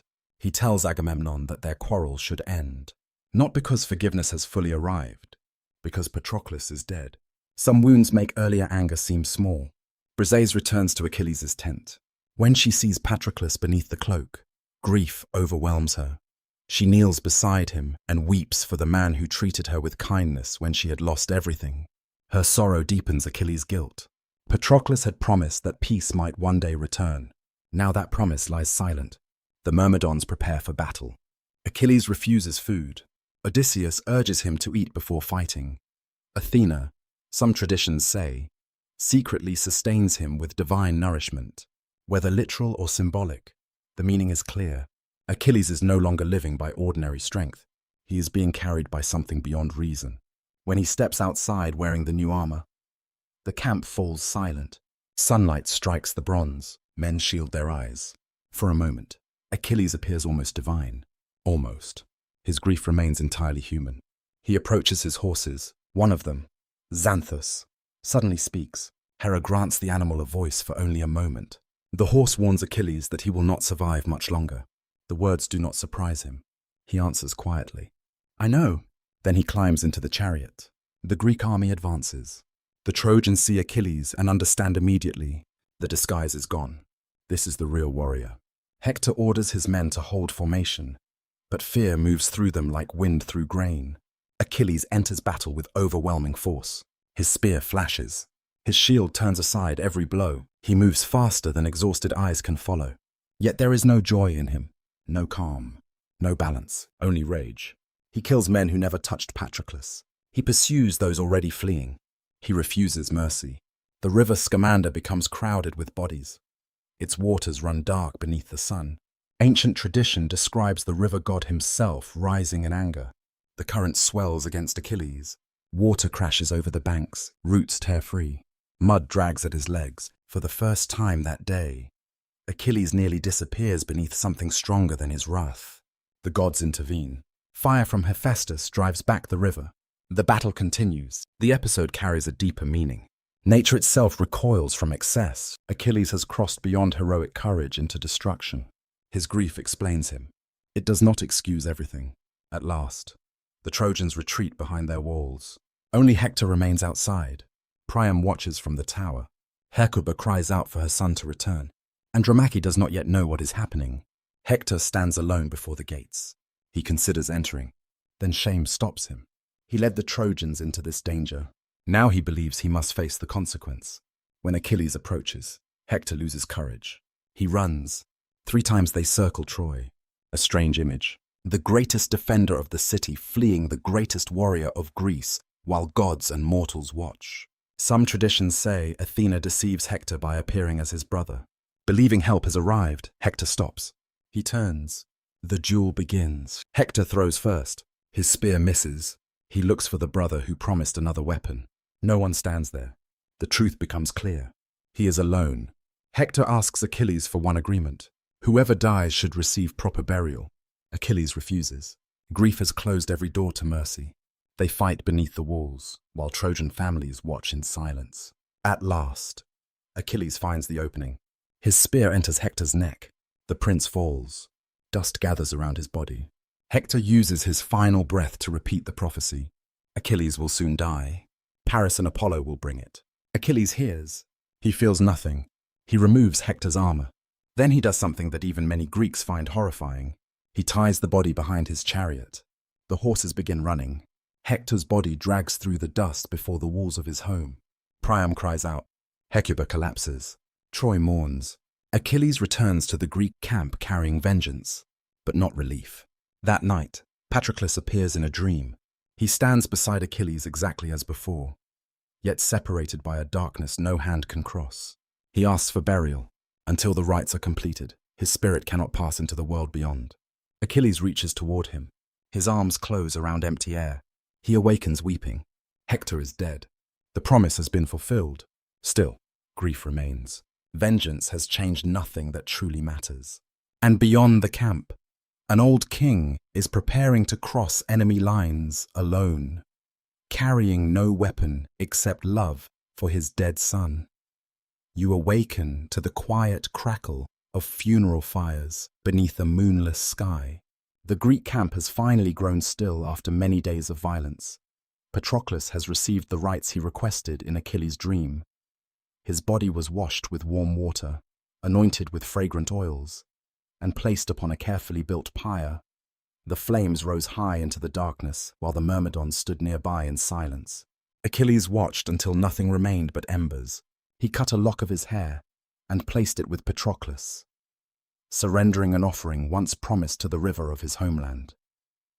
He had imagined returning to Phthia and giving that hair beside familiar waters. Now he understands. He will never return. The prophecy no longer waits in the distance. It walks beside him. Funeral games follow the burning. Chariot races, wrestling, boxing, archery. Men compete for bronze, horses, weapons, and honor. The games are meant to celebrate Patroclus, yet they also restore order after grief. Rules replace chaos. Competition replaces killing. Warriors who fought beside one another can test their strength without becoming enemies. For a brief time, Achilles appears almost like his former self. He judges disputes fairly. He gives prizes generously. He notices courage even among those who lose. Perhaps Chiron's lessons have not vanished completely. Yet, each morning, another ritual reveals how deeply rage still possesses him. Achilles fastens Hector's body behind his chariot. He drives around the tomb of Patroclus. Dust rises beneath the wheels. The dead prince is dragged across the earth again and again. Achilles believes humiliation may satisfy the friend he lost. It does not.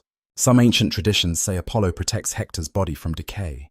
Though dragged beneath the sun, the flesh remains strangely untouched. The god shields the dead prince from complete dishonor. Whether understood as divine intervention or poetic mercy, the meaning remains clear.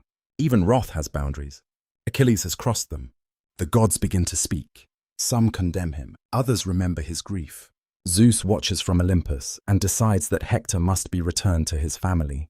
He sends Thetis to her son. She arrives beside the sea at dawn. The water is cold and grey beneath the first light. Achilles sits alone near the shore, staring toward Troy's distant walls. His mother lowers herself beside him. For several moments, neither speaks. She tells him that the gods are angered. Hector must be released. Achilles does not argue. That surprises her. Perhaps he has already begun recognizing that revenge has failed. Perhaps exhaustion has finally weakened the rage. Or perhaps some part of him has been waiting for permission to stop. Thetis tells him that Priam will come. The old king will cross the plain to ransom his son's body. Achilles looks toward the city. He cannot imagine it. Priam is the father of Hector, the ruler of Troy, the man who should hate him more than anyone alive. Why would he enter the Greek camp alone? No answer comes. Inside Troy, Priam receives his own divine message. Iris, messenger of the gods, tells him to gather precious gifts and travel to Achilles. His family is horrified. Hecuba begs him not to go. His surviving sons warn that the Greeks will kill him. Priam listens to every fear. Then he prepares the ransom. Fine woven robes, golden cups, polished tripods, talents of precious metal, everything a king can offer for the return of a child who can no longer speak. Night covers the plain when Priam departs. He rides in a simple wagon beside an elderly herald. Behind them lies Troy, dimly illuminated by torches along the walls. Ahead waits the vast Greek camp, filled with the men who have killed so many of his sons. The road feels endless. Cold wind moves through the grass. Owls call from distant trees. Every shadow resembles an armed patrol. Priam carries no sword, only grief. Hermes appears beside the wagon disguised as a young Greek soldier. The god guides the old king past sleeping guards and through the maze of tents. No watchman stops them. No dog barks. The journey seems touched by something beyond ordinary courage. At last, Priam reaches the shelter of Achilles. Inside, oil lamps burn softly. Achilles has finished eating with a few companions. His armor rests nearby, catching small reflections of firelight.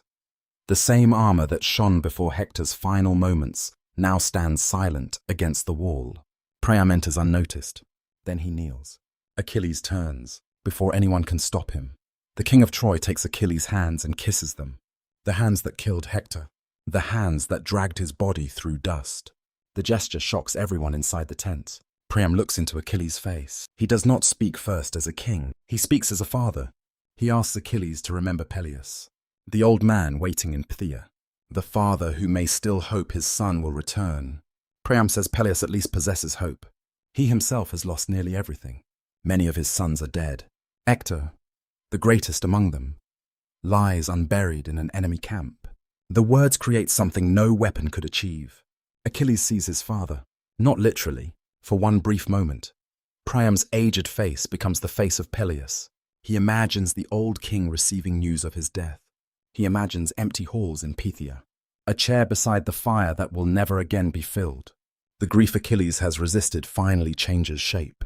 Until now, he has understood sorrow only from his own side. Patroclus was taken from him. His honor was taken. His future was taken. Now he sees grief reflected in an enemy. The reflection is unbearable. Achilles begins to weep. Priam weeps beside him. One mourns a friend. The other mourns a son. For several long moments, the war disappears. No Greeks, no Trojans, only two human beings kneeling beneath the same darkness. Ancient listeners may have understood this scene as the true turning point in Achilles' life. He defeated Hector with strength. Priam defeats his rage through vulnerability. The victory leaves no body upon the ground, only mercy. Achilles gently raises the old king. He promises to return Hector first. However, he orders the body washed and prepared away from Priam's sight. He does not want the father to see what has been done. Servants clean the dust away. They wrap Hector in fine cloth. They place him carefully upon the wagon. Achilles then offers Priam food. At first, the king refuses. How can anyone eat while grief remains? Achilles reminds him that even sorrowing bodies require nourishment. He tells an old story of Niobe, who lost her children yet eventually accepted food. The lesson is simple. Grief does not stop life from asking to continue. Priam eats bread, meat, wine mixed with water, ordinary food shared between enemies. The scene carries a quiet holiness. Achilles asks how many days Troy needs to mourn Hector. Priam requests 11. Achilles grants them for that time. The Greeks will not attack. This promise reveals how far Achilles has changed. Earlier, pride controlled his choices. Then grief controlled them. Now compassion begins sharing that power. Before dawn, Priam sleeps inside the enemy camp. Achilles rests nearby. Both men know peace will not last. Still, for one night, mercy stands between two armies. Hermes eventually awakens Priam and guides him safely back toward Troy. As the wagon approaches the gates, the first pale light appears above the city. Cassandra sees the body from the walls and cries out Hector's name. Troy awakens into mourning. Andromache comes first, then Hecuba, then Helen. Each woman remembers a different Hector: husband, son, protector, friend. Funeral songs rise above the city while smoke from sacred fires drifts into the morning sky. Achilles watches from far across the plain. He cannot hear every word, yet he understands the sound. It is the same sound that rose for Patroclus.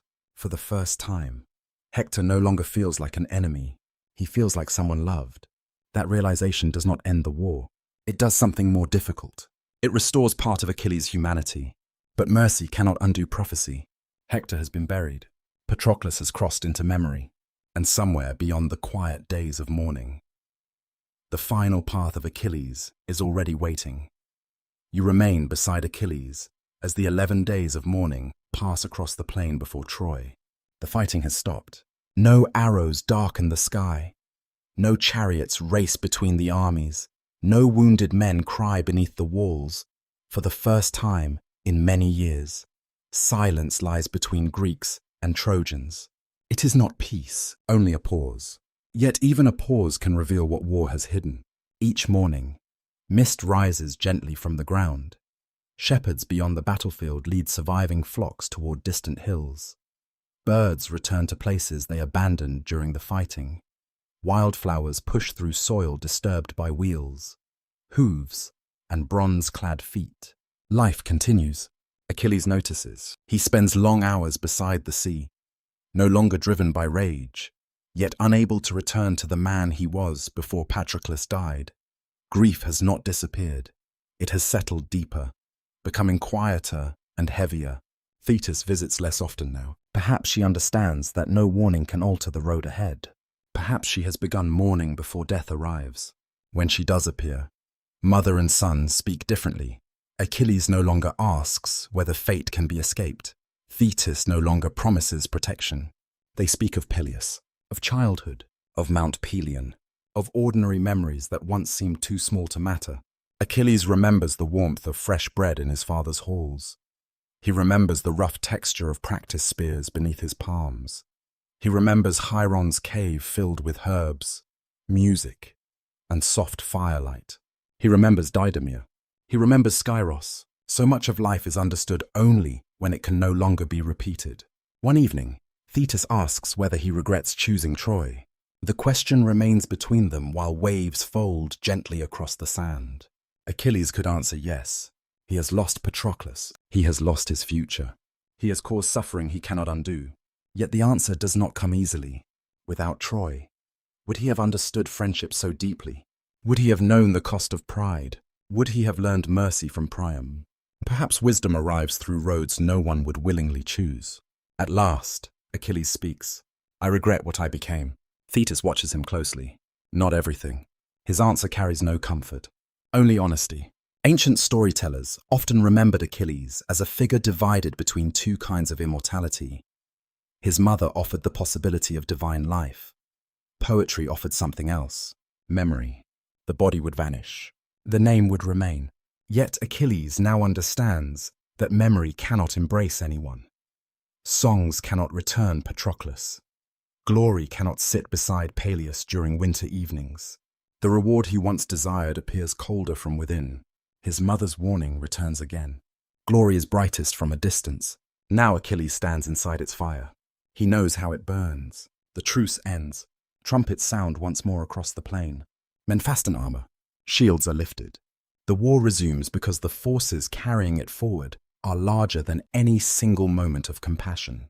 Helen remains inside Troy. The Greeks remain bound by their oath. Priam cannot surrender his city. Agamemnon cannot abandon his command. Too many men have died for either side to leave without believing their suffering achieved something. Past sacrifice becomes another chain. Achilles returns to battle, but he is different now. The uncontrollable fury has faded. He fights with deliberate focus, protecting his soldiers and refusing unnecessary cruelty. He still appears unstoppable. His spear still brings death, yet he no longer pursues fleeing men simply to satisfy rage. The Myrmidons notice the change. So does Patroclus' absence. Every formation seems to contain an empty place beside him. Achilles sometimes turns instinctively, expecting a familiar voice. Only wind answers. During one battle, a young Trojan warrior falls before him. The youth's helmet rolls away, revealing a face scarcely older than Achilles had been upon Mount Pelion. The young man reaches for a broken spear. Achilles raises his weapon, then pauses. The Trojan no longer poses any threat. Achilles tells him to leave. For several seconds, the youth remains frozen in disbelief. Then he rises and runs toward the city. A Myrmidon later asks why Achilles spared him. Achilles looks toward the walls. Someone waits for him. The reply reveals what Priam has taught him. Every enemy belongs to another life beyond the battlefield. A mother, a father, a wife, a child. War makes those connections invisible, because men cannot easily kill while imagining every person who will mourn. Achilles sees them now. He continues fighting anyway. That contradiction follows him. Wisdom does not always create escape. Sometimes it only forces someone to understand the cost of actions they cannot yet abandon. Rumors move through the Greek camp that Troy may soon fall. Priests report favorable signs. Eagles circle above the left side of the battlefield, though interpreters disagree about whether this promises victory or disaster. Odysseus studies possible ways through the walls. Agamemnon prepares for a final stage of war. Achilles listens with little excitement. The fall of Troy once seemed like the doorway to eternal fame. Now he wonders what waits behind that doorway. More burning homes, more grieving parents, more songs. One night, he walks alone beyond the campfires. The sky is filled with stars. The sea appears black and endless. Cool grass brushes his ankles as he moves toward a small rise overlooking both armies. From there, he sees Troy glowing with torchlight. He can distinguish temple fires upon the heights. He sees Greek watchfires scattered beside the ships. Two worlds remain awake beneath the same heavens. Achilles takes out his lyre. He has not played since Patroclus's death. At first, his fingers resist. The strings feel unfamiliar. Then a melody slowly emerges. It is one Chiron taught him long ago. Simple, gentle, almost unfinished. The music drifts across the darkness. A few nearby soldiers listen without approaching. Farther away, perhaps some Trojan guard hears faint notes carried by the wind. For a few moments, no one knows whether the song belongs to Greece or Troy. It belongs only to grief. When Achilles finishes, he remains seated beneath the stars. He thinks of Chiron's warning that strength alone does not create goodness. He understands now. Goodness requires restraint when anger feels justified, mercy when revenge feels easier, responsibility after pride has caused harm. The knowledge comes late, but not too late to change him. Before dawn, sleep finally finds him. Another dream follows. Achilles stands beside a clear mountain stream on Pelion. Patroclus waits on the opposite bank. He appears peaceful. No wound marks his body. No armor weighs upon him. Achilles steps toward the water. Patroclus raises one hand. Not yet.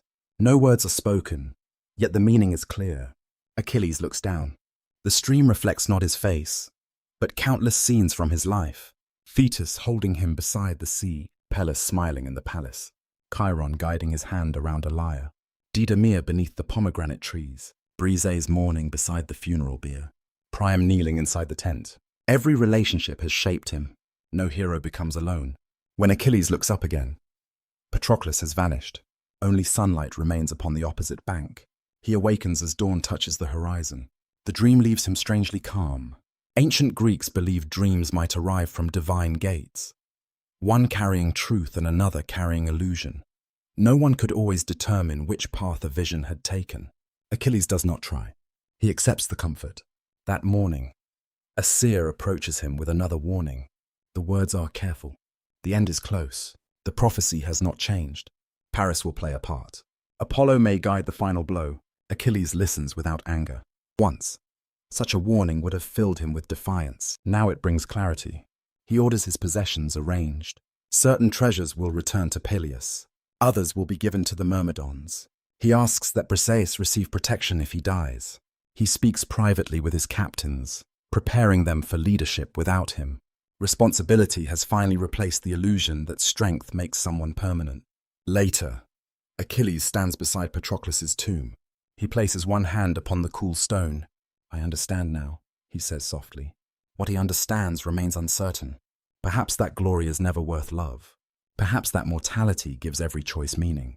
Perhaps that a short life can still contain many different lives within it. The child of prophecy, the student of Chiron, the hidden prince, the proud warrior, the grieving friend, the merciful enemy. All are Achilles, all remain unfinished. The afternoon sun descends over Troy, casting long shadows across the plain. Near the western gate, Paris prepares his bow. He is not the strongest Trojan. He does not need to be. A single arrow may accomplish what armies could not. Above him, unseen by mortal eyes, Apollo watches. Whether the god intends justice, vengeance, or only the fulfillment of fate remains unknown. Achilles walks toward the battlefield beneath a clear sky. He knows death waits somewhere ahead. For the first time, he does not run toward glory. He walks toward responsibility and destiny. Patience since his birth finally begins to close its hand. You walk beside Achilles beneath a sky so clear that nothing appears capable of hiding within it. The morning is bright. The sea glitters beyond the Greek ships. Troy rises ahead in pale stone and bronze, its towers quiet beneath the sun. From a distance, the city seems almost peaceful. Smoke lifts from household fires. Priests move between temples. Families gather water. Children who have grown up during the siege begin another day. Beneath walls they have never known without war. Yet destiny is already moving. Achilles enters the battlefield, wearing the armor of Hephaestus. The great shield rests upon his arm, bearing its small images of harvests, weddings, courts, stars, and oceans. An entire world travels with him into violence. The irony is no longer lost upon him. He understands now that every life he takes once contained such a world. Still, he advances, The truce for Hector has ended. Fighting has returned with renewed intensity. The Greeks believe Troy is weakening. The Trojans know that each gate, each tower, and each surviving commander may soon become the last barrier between the city and destruction. Achilles leads the Myrmidons with calm precision, no wild pursuit, no needless humiliation. His commands are clear. Hold the line. Protect the wounded. Do not scatter. The men obey because they trust him, but also because they sense something different in his manner. He no longer fights as though glory waits ahead. He fights as though he is already saying farewell. Throughout the day, small signs gather around him. A horse refuses water. A raven lands upon a broken spear and calls 3 times. The wind shifts suddenly toward the sea. Ancient listeners would have recognized such moments as omens. Though no omen offers certainty until after the event it seems to predict, Achilles notices them. He does not stop. Perhaps courage is not the absence of warning. Perhaps it is continuing after warning has been understood. Near the western approaches to Troy, Paris waits behind the shelter of the wall. He is remembered differently from Hector. Hector stood openly before armies. Paris is associated with beauty, desire, the judgment of the goddesses, and the decision that helped begin the war. Yet he is not without skill. His weapon is the bow, a weapon some warriors consider less honorable because it kills from a distance. Achilles himself once valued direct combat above almost everything. Now fate does not care what kind of weapon carries it. Paris watches the field below. The bronze armor of Achilles catches the sunlight again and again, even among thousands of men. He is unmistakable. Some traditions say Apollo stands beside Paris. Others say the god guides the arrow invisibly. Still others remember only the mortal archer and the vulnerability of even the greatest hero. The stories differ because myth often preserves meaning more faithfully than detail. The arrow is placed upon the string. Paris draws. For one suspended moment, the battlefield seems to become quiet. The bow releases. The arrow crosses the sunlight. It passes between moving shields, beyond the shoulders of fleeing men, through dust and heat, toward Achilles.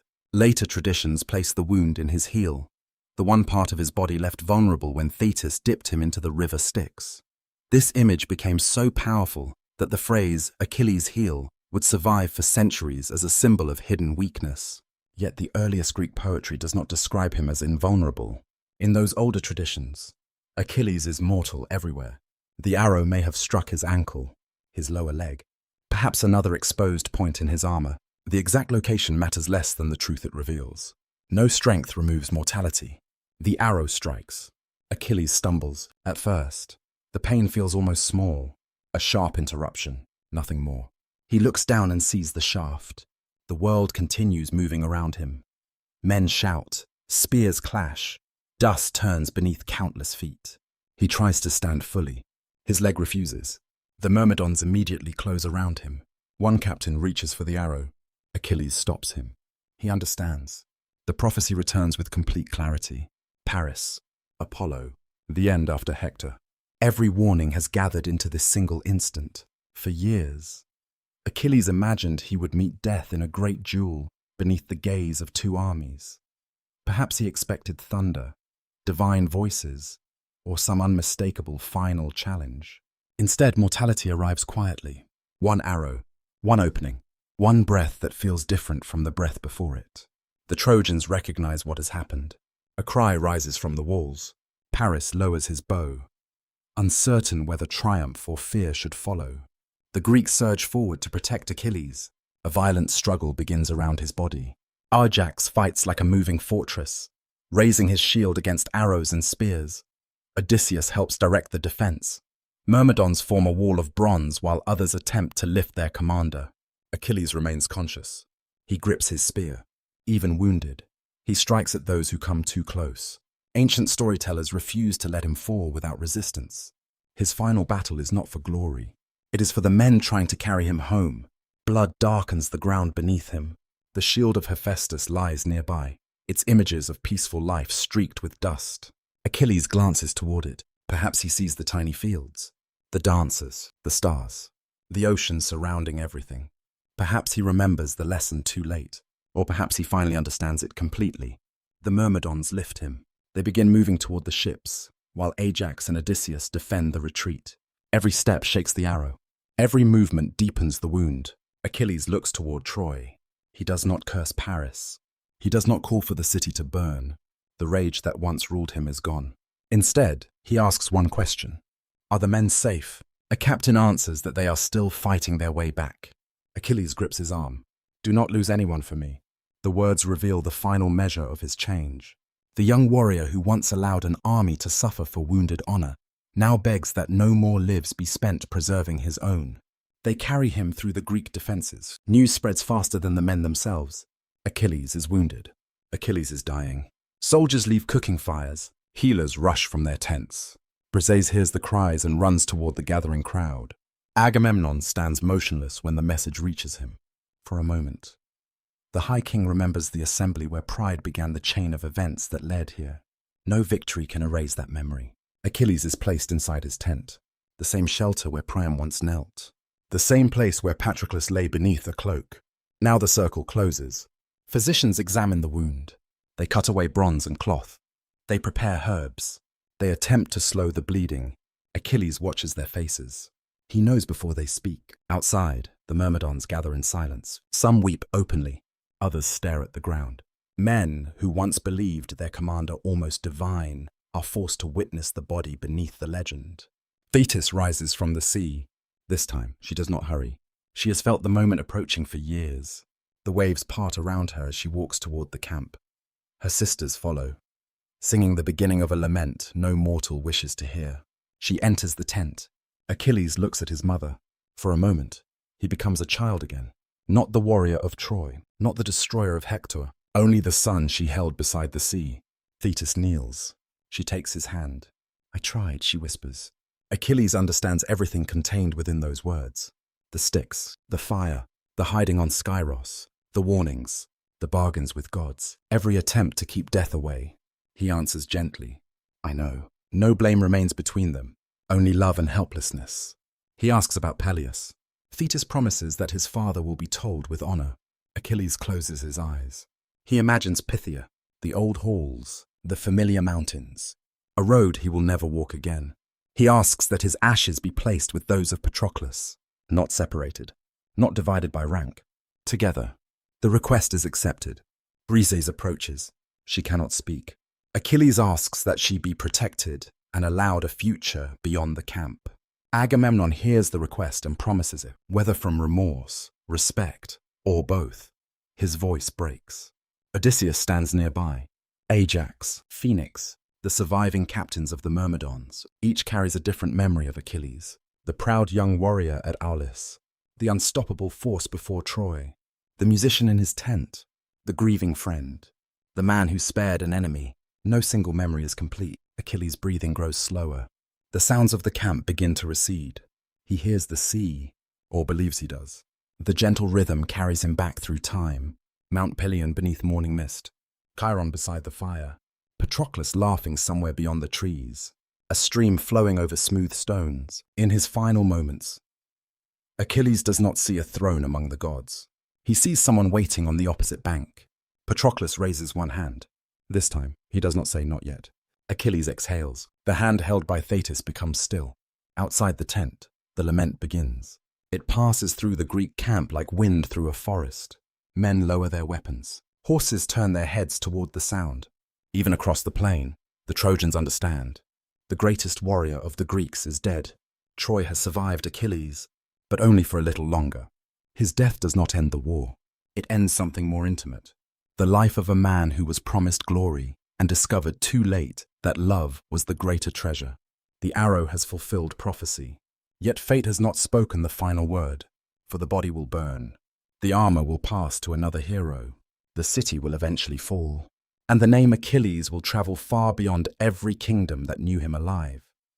You remain beside the silent tent as dawn rises over the Greek camp. No trumpet announces the morning. No captain calls men toward the battlefield. Even the ordinary sounds of camp life seem to have withdrawn. Cooking fires burn unattended. Horses stand without stamping their hooves. Warriors who have survived 10 years of bloodshed gather in small groups, speaking only when necessary. At the center of the silence lies Achilles. The armor of Hephaestus has been removed. The wound has been washed. His body rests upon a raised couch, covered with fine cloth. Olive oil and fragrant herbs soften the smell of blood. His hair has been arranged carefully around his face. In death, he appears younger. The fury has left him. The tension that lived between his brows has disappeared. He resembles the boy who once slept beside the fire in Chiron's cave, before prophecy became a burden, and before the plain of Troy learned his name. Thetis sits beside him. She does not weep like a mortal mother. Her grief moves through the sea. Waves strike the shore with unusual force. White foam gathers along the beach, far beneath the surface. The daughters of Nereus begin their lament, and the sound rises through the water like music from another world. Soon they emerge. Sea nymphs gather around Achilles. Their pale robes shimmer with moisture. Pearls glisten in their hair. Their voices blend into a slow funeral song that seems to carry every sorrow of the ocean. The Greeks listen in awe. Some bow their heads. Others openly cry. Achilles was feared while alive. Now he is mourned. News travels through every corner of the camp. Men who once argued with him come forward. Men whose lives he saved. Men who resented his pride. Men who followed him without hesitation. Each sees something different upon the funeral couch. Ajax remembers a rival worthy of respect. Odysseus remembers a young warrior who could never be persuaded by clever words alone. Phoenix sees the child he helped raise. Agamemnon sees the cost of his own arrogance. Briseis sees the man who protected her after war destroyed her home. Yet also the warrior whose choices drew her into another world of loss. The Myrmidons see everything. Their commander, their shield, their brother in battle. One by one, they approach. Some place weapons beside him.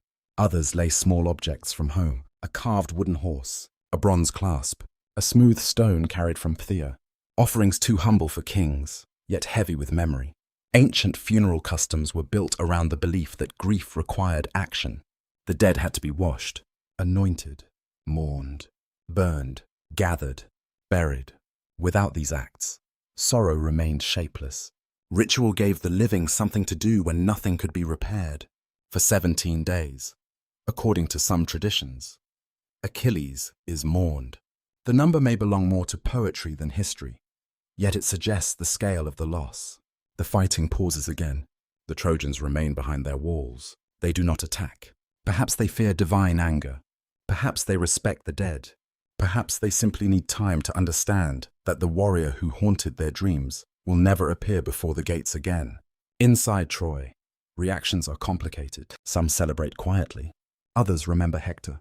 Priam does not rejoice. He knows too well what Thetis now suffers. An enemy's death cannot feel simple after you have knelt beside him and seen the humanity beneath his wrath. Andromache hears the news and thinks of the man who killed her husband, yet also the man who returned Hector's body. Her grief leaves no room for easy hatred. Helen stands upon the walls and watches the distant Greek fires. She remembers Achilles only from afar, a figure of bronze moving across dust, a name spoken with fear. Now another life has ended because of the war attached to her story. The funeral preparations begin. The Greeks build a pyre greater than the one raised for Patroclus. Timber is gathered from distant slopes. Pine, oak, dry branches scented with resin. The structure rises slowly near the shore, layer upon layer, until it stands above the heads of the gathered soldiers. Precious cloth is placed across the wood. Jars of oil are prepared. Animals are offered according to ancient custom. Armor and gifts are arranged nearby. Achilles is dressed in a fine robe. Thetis places one hand upon his chest. For a moment, she seems unwilling to release him. All her life, she fought against this exact moment. Now even an immortal mother must surrender her child to fire. Peleus is far away. That absence deepens the sorrow. He will not close his son's eyes. He will not light the pyre. He will hear only the story later, carried across the sea by someone who survived. Perhaps that is one of war's quietest cruelties. Many parents never see the final face of the child they lose. The body is carried outside. The Myrmidons lift the couch upon their shoulders. They move slowly toward the pyre. No one speaks. The sea nymphs continue their lament. Thetis walks beside them. Agamemnon follows with the kings, then the entire army. Thousands of men move as one long procession beneath the open sky. When they reach the pyre, Achilles is placed upon the highest layer. The shield of Hephaestus is not burned with him. It will become the center of another dispute, for powerful objects often outlive those who gave them meaning. But his spear is laid nearby, the weapon once cut by Chiron from ashwood. The weapon held during victories no one can fully count. Some traditions allow it to remain among the living, others imagine it entering the fire. Myth changes details. Grief does not. The torch is brought. For a moment, no one moves. Then Neoptolemus, in later traditions, may stand among those present.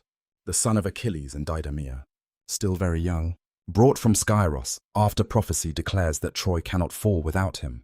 Whether he reaches the camp before or after his father's death varies among stories, yet the image is powerful. A son looking upon a father he barely knew, a legacy inherited before it can be understood. If Neoptolemus is there, he sees not a man but a legend laid upon wood. He will spend the rest of his life trying to live beneath that shadow. The pyre is lit. Flames take slowly at first. A small orange line moves along dry branches. Then the fire rises. Oil catches. Resin cracks. Heat pushes the mourners backward. The robe darkens. The shape upon the pyre disappears behind fire. Thetis watches without turning away. The Greeks remain until night. Stars emerge above the smoke. Sparks rise toward them like fragments of light returning to the heavens. Achilles once chose a short life with undying fame. Now the short life ends exactly as foretold. But standing beside the flames, no one thinks first about fame. They think about absence. Tomorrow, no one will hear his voice. No one will see him walking beside the shore. No one will watch him fasten armor. This is death before poetry transforms it. Not glory, emptiness. The fire burns until morning. Wine is poured across the embers. The heat fades. Then the careful work of gathering begins. The bones are separated from the ash. They are washed, wrapped, placed inside a golden urn. The same vessel will hold the remains of Patroclus. Achilles' final request is fulfilled. The two companions are reunited not in victory, but in silence. Later, some traditions add the ashes of Antilochus, another beloved friend killed during the war. The urn is sealed. A great burial mound is raised upon a headland overlooking the Hellespont. Earth is carried by hand. Stones are arranged around the base. From the sea, sailors will one day see the mound and remember who rests there. The location matters. Achilles remains beside the water, near his mother, near the road between Greece and Troy, neither completely home nor completely foreign. A man forever between worlds. Funeral games are declared. The contests resemble those Achilles once held for Patroclus. Chariot races thunder across the plain. Wrestlers struggle in dust. Runners test their speed. Archers aim beneath the wind. Prizes are distributed. The games honor strength, yet they also reveal the strange continuity of life. Men still compete. Crowds still cheer. Disputes still arise. The dead remain silent while the living continue. Then comes the contest over Achilles' armor. Ajax and Odysseus both claim it. Ajax believes strength and courage make him the rightful heir. He fought beside Achilles. He helped recover the body. He stood like a wall against the Trojans. Odysseus argues that wisdom and service deserve equal honor. The judges choose Odysseus. The decision destroys Ajax. What follows belongs to another tragic life. Yet it grows from Achilles' shadow. Ajax descends into madness and death, becoming another hero consumed by wounded honor. The pattern repeats. Achilles' story has ended. Its consequences continue. The armor passes onward. The spear remains. The Myrmidons receive new command. Thetis returns to the sea. Before leaving, she stands alone beside the burial mound. Morning light spreads across the water. She touches the fresh earth. Immortality has not protected her from grief. Perhaps it has made grief worse. A mortal parent may hope that death will one day close the distance. Thetis must continue without that certainty. Some later stories offer comfort. They say Achilles does not remain in the darkness of the underworld. They place him upon the White Island, a distant sacred shore beyond ordinary maps. There he lives in a blessed realm, sometimes beside Helen, sometimes among other heroes. Other traditions imagine him in the underworld, still honored but aware of what life has lost. The stories disagree because listeners needed different endings. Some needed the hero rewarded, others needed the warning preserved. For now, only the mound is certain. Wind moves across it. Grass will eventually grow. Rain will soften the soil. Generations will pass. The ships of the Greeks still wait below. Troy still stands, yet everyone knows the age of Achilles has ended. The greatest warrior has become ash, bone, earth, and memory. And as the final funeral fires fade beside the sea, memory begins the long work of turning a mortal man into something the world will never forget. You stand upon the burial mound overlooking the Hellespont as the first light of morning spreads across the sea. The fire has faded. The mourners have departed. Only the wind remains. It moves gently through the fresh earth, covering the golden urn where Achilles now rests beside Patroclus. Just as he wished. Waves break against the distant shore with the same steady rhythm they followed long before the siege of Troy and long before Achilles was born. The world has already begun to continue. That is one of life's quiet truths. Even after the greatest loss, the sun still rises, birds still cross the sky, the tide still returns. The Greeks remain before Troy. The war is not over. In many ways, it is only entering its final chapter. Yet everything feels different without Achilles. The Myrmidons march beneath another commander, but every formation seems incomplete. Their shields remain polished. Their discipline remains unbroken. Still, there is an empty place at the front where no one truly belongs. His absence becomes a presence of its own. Men continue speaking his name in ordinary conversation. What would Achilles have done? Achilles once crossed this river. Achilles fought here. Memory slowly replaces experience. Even Agamemnon changes. He carries authority as before. But something within him has softened. Pride has cost him too much, though he never speaks openly of regret. Those who knew him before the quarrel notice that his anger burns less quickly. Some lessons require the loss of someone irreplaceable. Odysseus, ever observant, understands another truth. The death of Achilles has not weakened the Greek cause alone. It has transformed the story itself. Wars are remembered because of victories. Legends are remembered because of people. The greatest figure in the conflict has already departed the stage while the war continues around the empty space he left behind. Soon, prophecy calls another young warrior to Troy.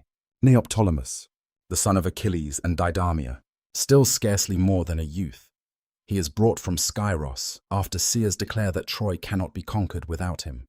When he first stands beside his father's burial mound, he says nothing.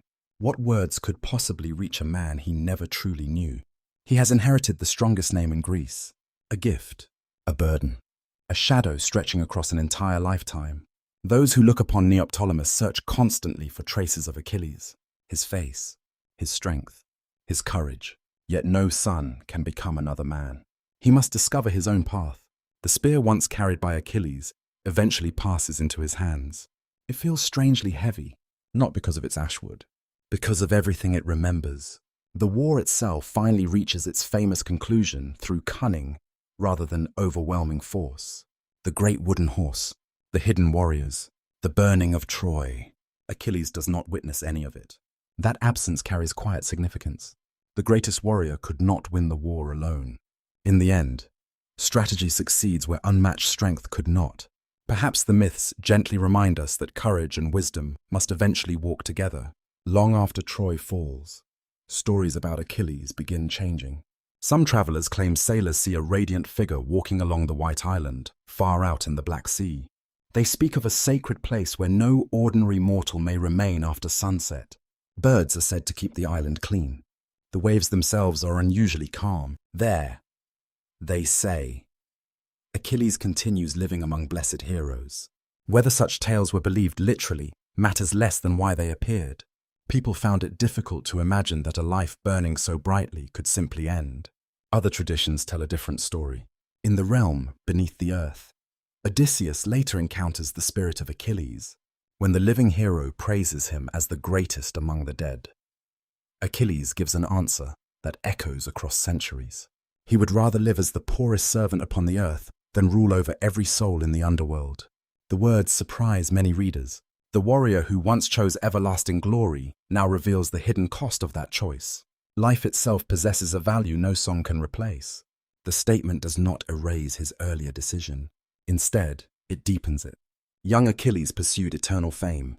Older Achilles discovered that ordinary life, shared with those you love, may have been the greater treasure all along. Ancient audiences remembered both truths together. His story became more than a tale of battlefield greatness. It became a meditation on mortality. Generations of poets continue adding new details. Artists paint him racing across dusty plains. Sculptors carve his youthful face into marble. Parents tell children about the swift-footed hero. Teachers discuss his anger. Philosophers debate his choices. No two storytellers remember him exactly alike. Yet certain images endure. A boy trained by Chiron. A son loved desperately by Thetis. A friend mourning Patroclus. A warrior facing Hector. An old king kissing blood-stained hands. A man walking knowingly toward death. These moments survive because they speak to something beyond ancient Greece. They belong to every age. As centuries pass, kingdoms rise and disappear. The temples of the Greek gods slowly fall into ruin. Languages change. Empires replace one another. Still, the name Achilles remains. Roman poets admire him. Byzantine scholars preserve his story. Medieval writers reinterpret him through their own understanding of honor. Renaissance artists cover palace walls with scenes from Troy. Modern readers continue searching for themselves within his life. Each generation discovers a different Achilles. Some admire his courage. Others fear his pride. Some see an almost invincible warrior. Others see a frightened young man carrying impossible expectations from birth. Perhaps all are correct. Heroes survive because they contain more than one truth. Thetis also remains within memory. Though immortal, she becomes forever linked with the sorrow of mothers who cannot protect their children from destiny. Her struggle against prophecy never succeeds, yet her love never weakens. Ancient listeners likely recognize this as one of the deepest tragedies in the myth. Even divine affection cannot remove mortality from human life. It can only accompany it. Peleus grows old in Phthia. He never again embraces his son. The palace becomes quieter. Rooms once prepared for joyful return remain empty. Some traditions say Thetis eventually returns to comfort him during his final years. Whether this happened or not, the image offers tenderness. Grief rarely belongs to one person alone. It ripples outward through every relationship. Briseis disappears into history. Unlike kings and warriors, captive women seldom receive long remembrance in ancient poems. Yet her tears beside Patroclus and Achilles remind us that countless quiet lives surrounded every famous name. History often remembers battles. It forgets those who survived them. Chiron, too, fades into the distance. The wise centaur does not appear during the war. Yet his teachings echo through everything Achilles ultimately becomes. Strength without wisdom leads toward ruin. Wisdom without courage changes little. The greatest life seeks balance, even if balance arrives painfully late. Standing beside the burial mound, you begin seeing the whole journey at once. The prophecy before birth, the childhood beside mountains, the impossible choice between long life and everlasting fame, the friendship that reshaped the heart, the anger that consumed judgment, the grief that transformed vengeance into compassion, the mercy shown to Priam, the acceptance of mortality. Every chapter belongs to the same life. None can be removed without changing the whole. The wind grows stronger. Grass bends across the fresh mound. Far below, ships prepare for departure from a war finally nearing its end. Soon the Greeks will sail home. Some will find joy. Many will discover that surviving war does not mean escaping it. Memories travel more easily than armies. Achilles will make no voyage. His journey has already reached its shore. Yet perhaps another voyage has begun. Not across the sea, across memory. Every person who hears his story carries a small part of him forward. Not the invincible warrior imagined by later legend, but the complicated human being hidden beneath the bronze. A child, a student, a son, a friend, a man who made terrible mistakes, a man who learned, too late, what mattered most. And perhaps that is why Achilles has never truly disappeared. Not because he was flawless, but because he was unmistakably human. The afternoon sun slowly lowers toward the western sea. Its light touches the burial mound one final time before evening. For a brief moment, the earth seems almost golden. Then the light fades. Only the sea remains, only the wind, only the quiet promise that some lives continue long after their voices have fallen silent. You leave the shores of ancient Troy. Yet Achilles does not remain behind. The centuries begin to move. Empires rise, empires fall. Cities disappear beneath sand and grass. Languages transform. The temples where priests once offered sacrifices to Zeus and Apollo slowly crumble beneath rain and time. Still, one name continues its journey: Achilles. His footsteps no longer echo across the plains of Troy. Instead, they echo through memory. This may be the truest form of immortality. The poems once carried by wandering singers eventually become treasured texts copied by careful hands. Around countless evening fires, generations listen to the story of the swift-footed hero whose choices shaped the fate of kings. Children imagine his victories, warriors admire his courage, old men quietly remember his sorrow. No two listeners hear exactly the same story. Each carries away a different Achilles. Some remember the young warrior who chose glory over a long life. Others remember the grieving friend who could not save Patroclus. Many remember the terrifying rage that swept across the battlefield after Hector's death. Yet, as centuries pass, another scene slowly becomes just as important. An old king kneeling before the man who killed his son. The moment when mercy overcame vengeance for many philosophers. That quiet meeting reveals more greatness than any victory in battle. Strength wins wars. Compassion restores humanity. The story survives because it contains both. In the centuries that follow, scholars begin asking difficult questions.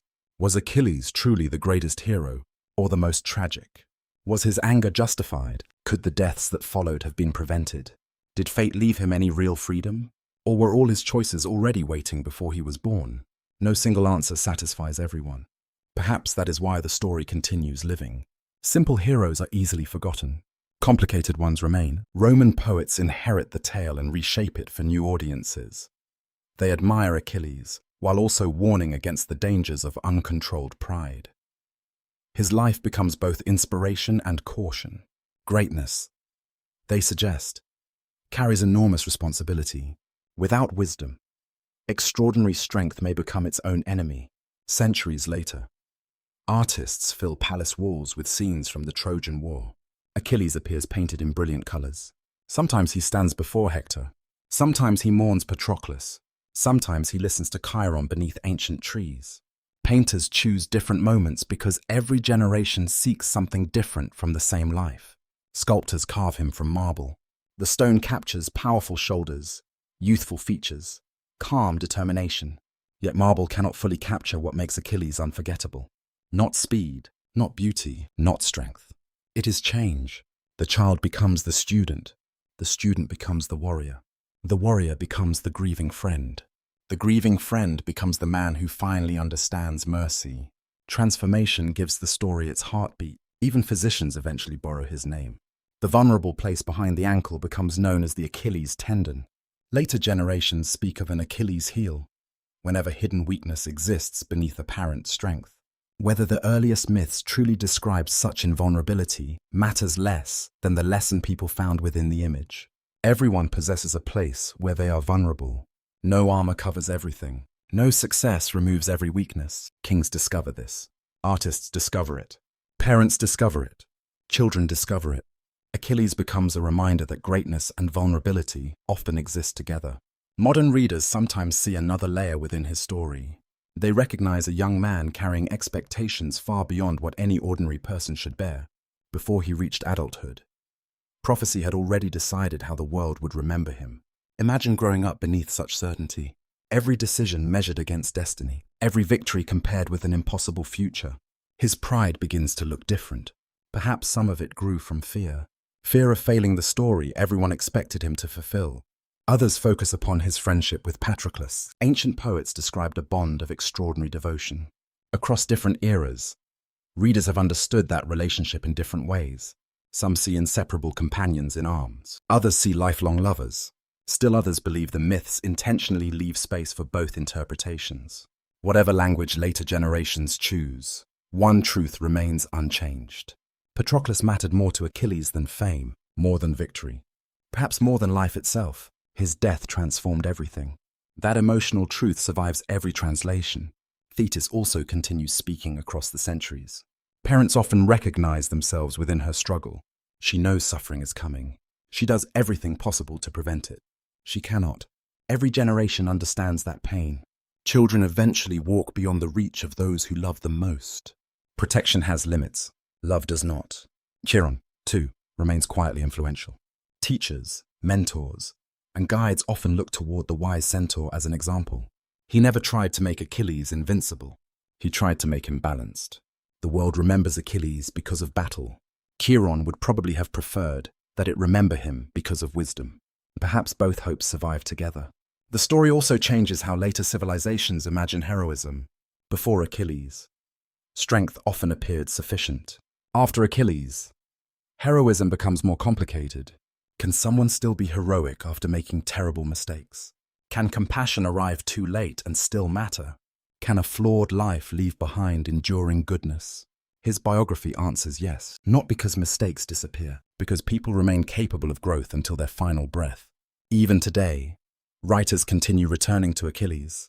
Novelists retell his childhood. Poets explore his grief. Filmmakers recreate the walls of Troy. Musicians compose songs inspired by his choices. Psychologists discuss anger through his example. Military leaders study his courage. Philosophers examine his mortality. The ancient story continues finding new voices. Each age discovers questions the myth seems strangely prepared to answer. Standing once more upon the imagined shores of Phthia, you begin looking backward across his entire life. A prophecy before birth, a loving father, an immortal mother, a patient teacher, a hidden childhood, a difficult choice, 10 years of war, friendship, pride, loss, mercy, death, memory. Every life contains many chapters. Most are never written. Achilles was fortunate and unfortunate enough to have his remembered.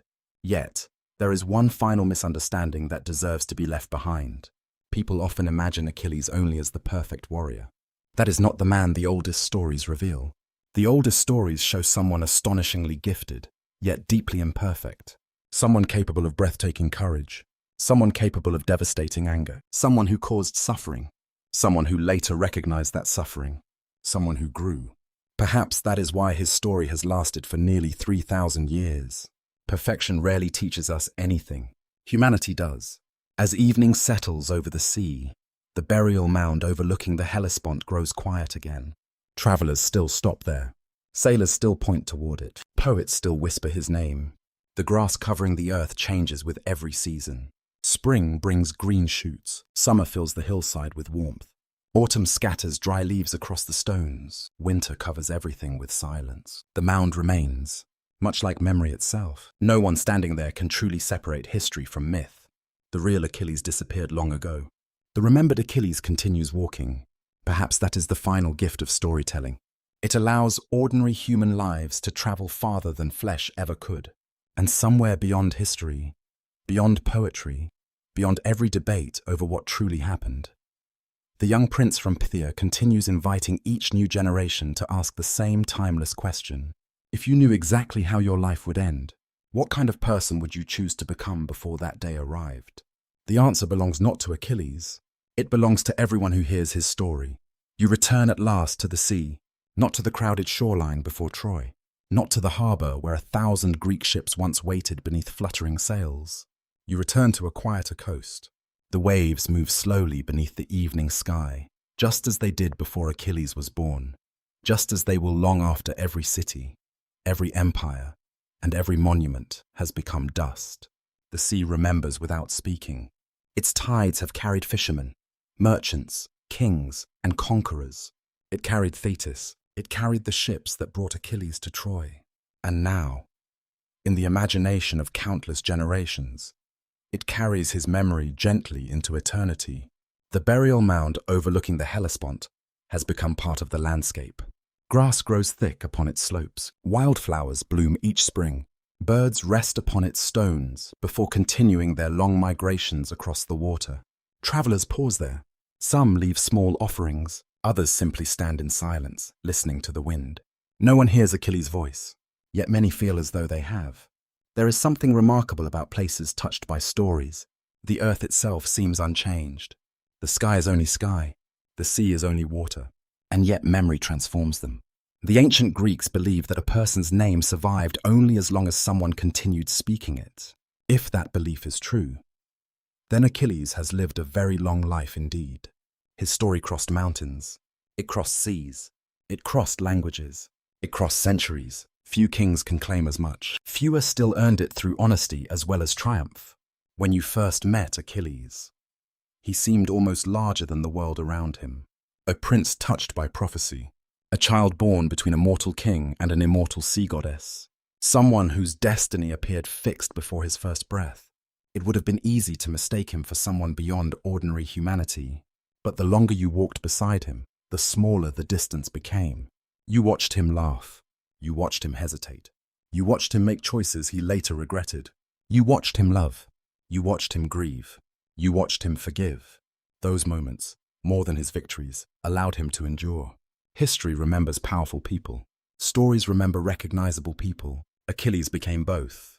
His greatest battles were not always fought with bronze. Some took place in silence, inside his own heart. The battle between pride and humility, between vengeance and mercy, between glory and love.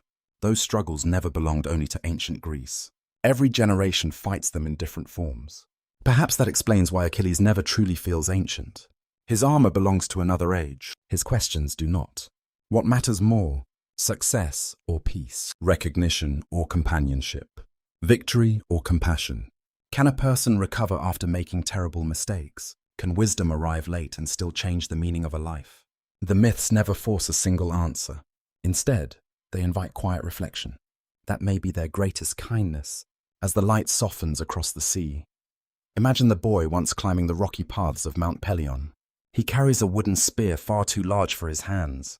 Chiron walks patiently beside him. No prophecies, no armies, no kings. Only another lesson waiting beneath the trees. Imagine Peleus watching proudly from the palace as his son races across the courtyard. Imagine Thetis smiling, if only for a brief moment before fear returns. Imagine Patroclus laughing beside a campfire years before sorrow reaches either of them. None of these moments appear in the songs of victory. Yet together, they form the life hidden beneath the legend. No one is remembered only for the day they die. Lives are woven from thousands of quiet hours that history rarely records. Perhaps that realization offers its own comfort. Most goodness happens away from crowds, away from applause, away from monuments. Chiron understood this long before Achilles did. The wise centaur never measured greatness by the number of enemies defeated. He measured it by balance, self-control, compassion, the ability to remain fully human while carrying extraordinary gifts. Achilles did not master those lessons immediately. He learned some only after causing deep suffering. He learned others only after grief broke open his heart. And a few he understood only when death stood close enough to touch. Even then, the learning mattered. A short life can still become a complete life. The Greeks imagined that heroes continued somewhere beyond the horizon. Some believed Achilles dwelled upon the White Island, where gentle winds carried songs across shining shores. Others believed he walked the quiet meadows of the afterlife beside Patroclus, finally free from war. Still others believed he lived wherever people remembered his name. Perhaps every tradition reaches toward the same hope, that love is stronger than forgetting. The sea grows darker now. Stars begin appearing one by one above the water. They are the same stars Achilles once watched outside his tent.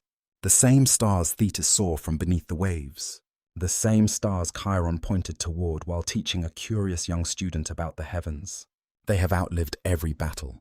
Perhaps they remind us that human lives are brief, yet never meaningless. Meaning is not measured by length. It is measured by how deeply a life touches others. Achilles touched countless lives, some through courage, some through sorrow, some through kindness discovered late, some through mistakes honestly faced. His story never asks you to admire everything he did. It asks something more valuable, to understand him. There is wisdom in that difference. Understanding leaves room for compassion. Admiration alone often does not. The breeze becomes cooler. The waves continue their endless rhythm. In the fading light, it becomes easier to imagine that somewhere beyond the horizon, another shore exists, a peaceful one. No armor, no quarrels between kings, no prophecies waiting to be fulfilled. Only green fields beneath gentle sunlight. Patroclus walks there. Chiron smiles from beneath ancient trees. Perhaps Peleus will one day arrive. Perhaps Thetis sometimes visits when the sea is calm. Whether such a place truly exists belongs to faith rather than history. But it is a beautiful image with which to end a long journey. You have walked beside Achilles from his first breath to his final one. You watched a child become a hero. You watched a hero become a grieving friend. You watched grief become wisdom. You watched wisdom become peace. And now, At last, the road grows quiet. The wind softens. The sea settles into its timeless rhythm. Far across the darkening water, the boundary between ocean and sky slowly disappears. There is no longer a need to hurry. No battle remains to be fought tonight. No prophecy waits to be fulfilled. Only stillness, only memory, only the quiet gratitude that somewhere, long ago, a young prince from Phthia lived a life so full of beauty, error, courage, and love that people are still gathering beside the fire to hear his story. As the last light slips beneath the horizon, allow the waves to carry every echo of bronze and battle farther out to sea. Leave behind the cries of armies. Leave behind the weight of prophecy. Keep only the gentler memories. A father placing a small spear into his son's hands. A patient teacher beneath mountain pines. Two friends sharing music at sunset. An old king embraced by mercy. A mother who never stopped loving her child. These are the moments that remain when all the noise has faded. The sea continues breathing. The stars continue shining. And somewhere beyond the reach of history, where legends finally find their rest, Achilles walks no longer as the greatest warrior of Greece, but simply as himself. Good night.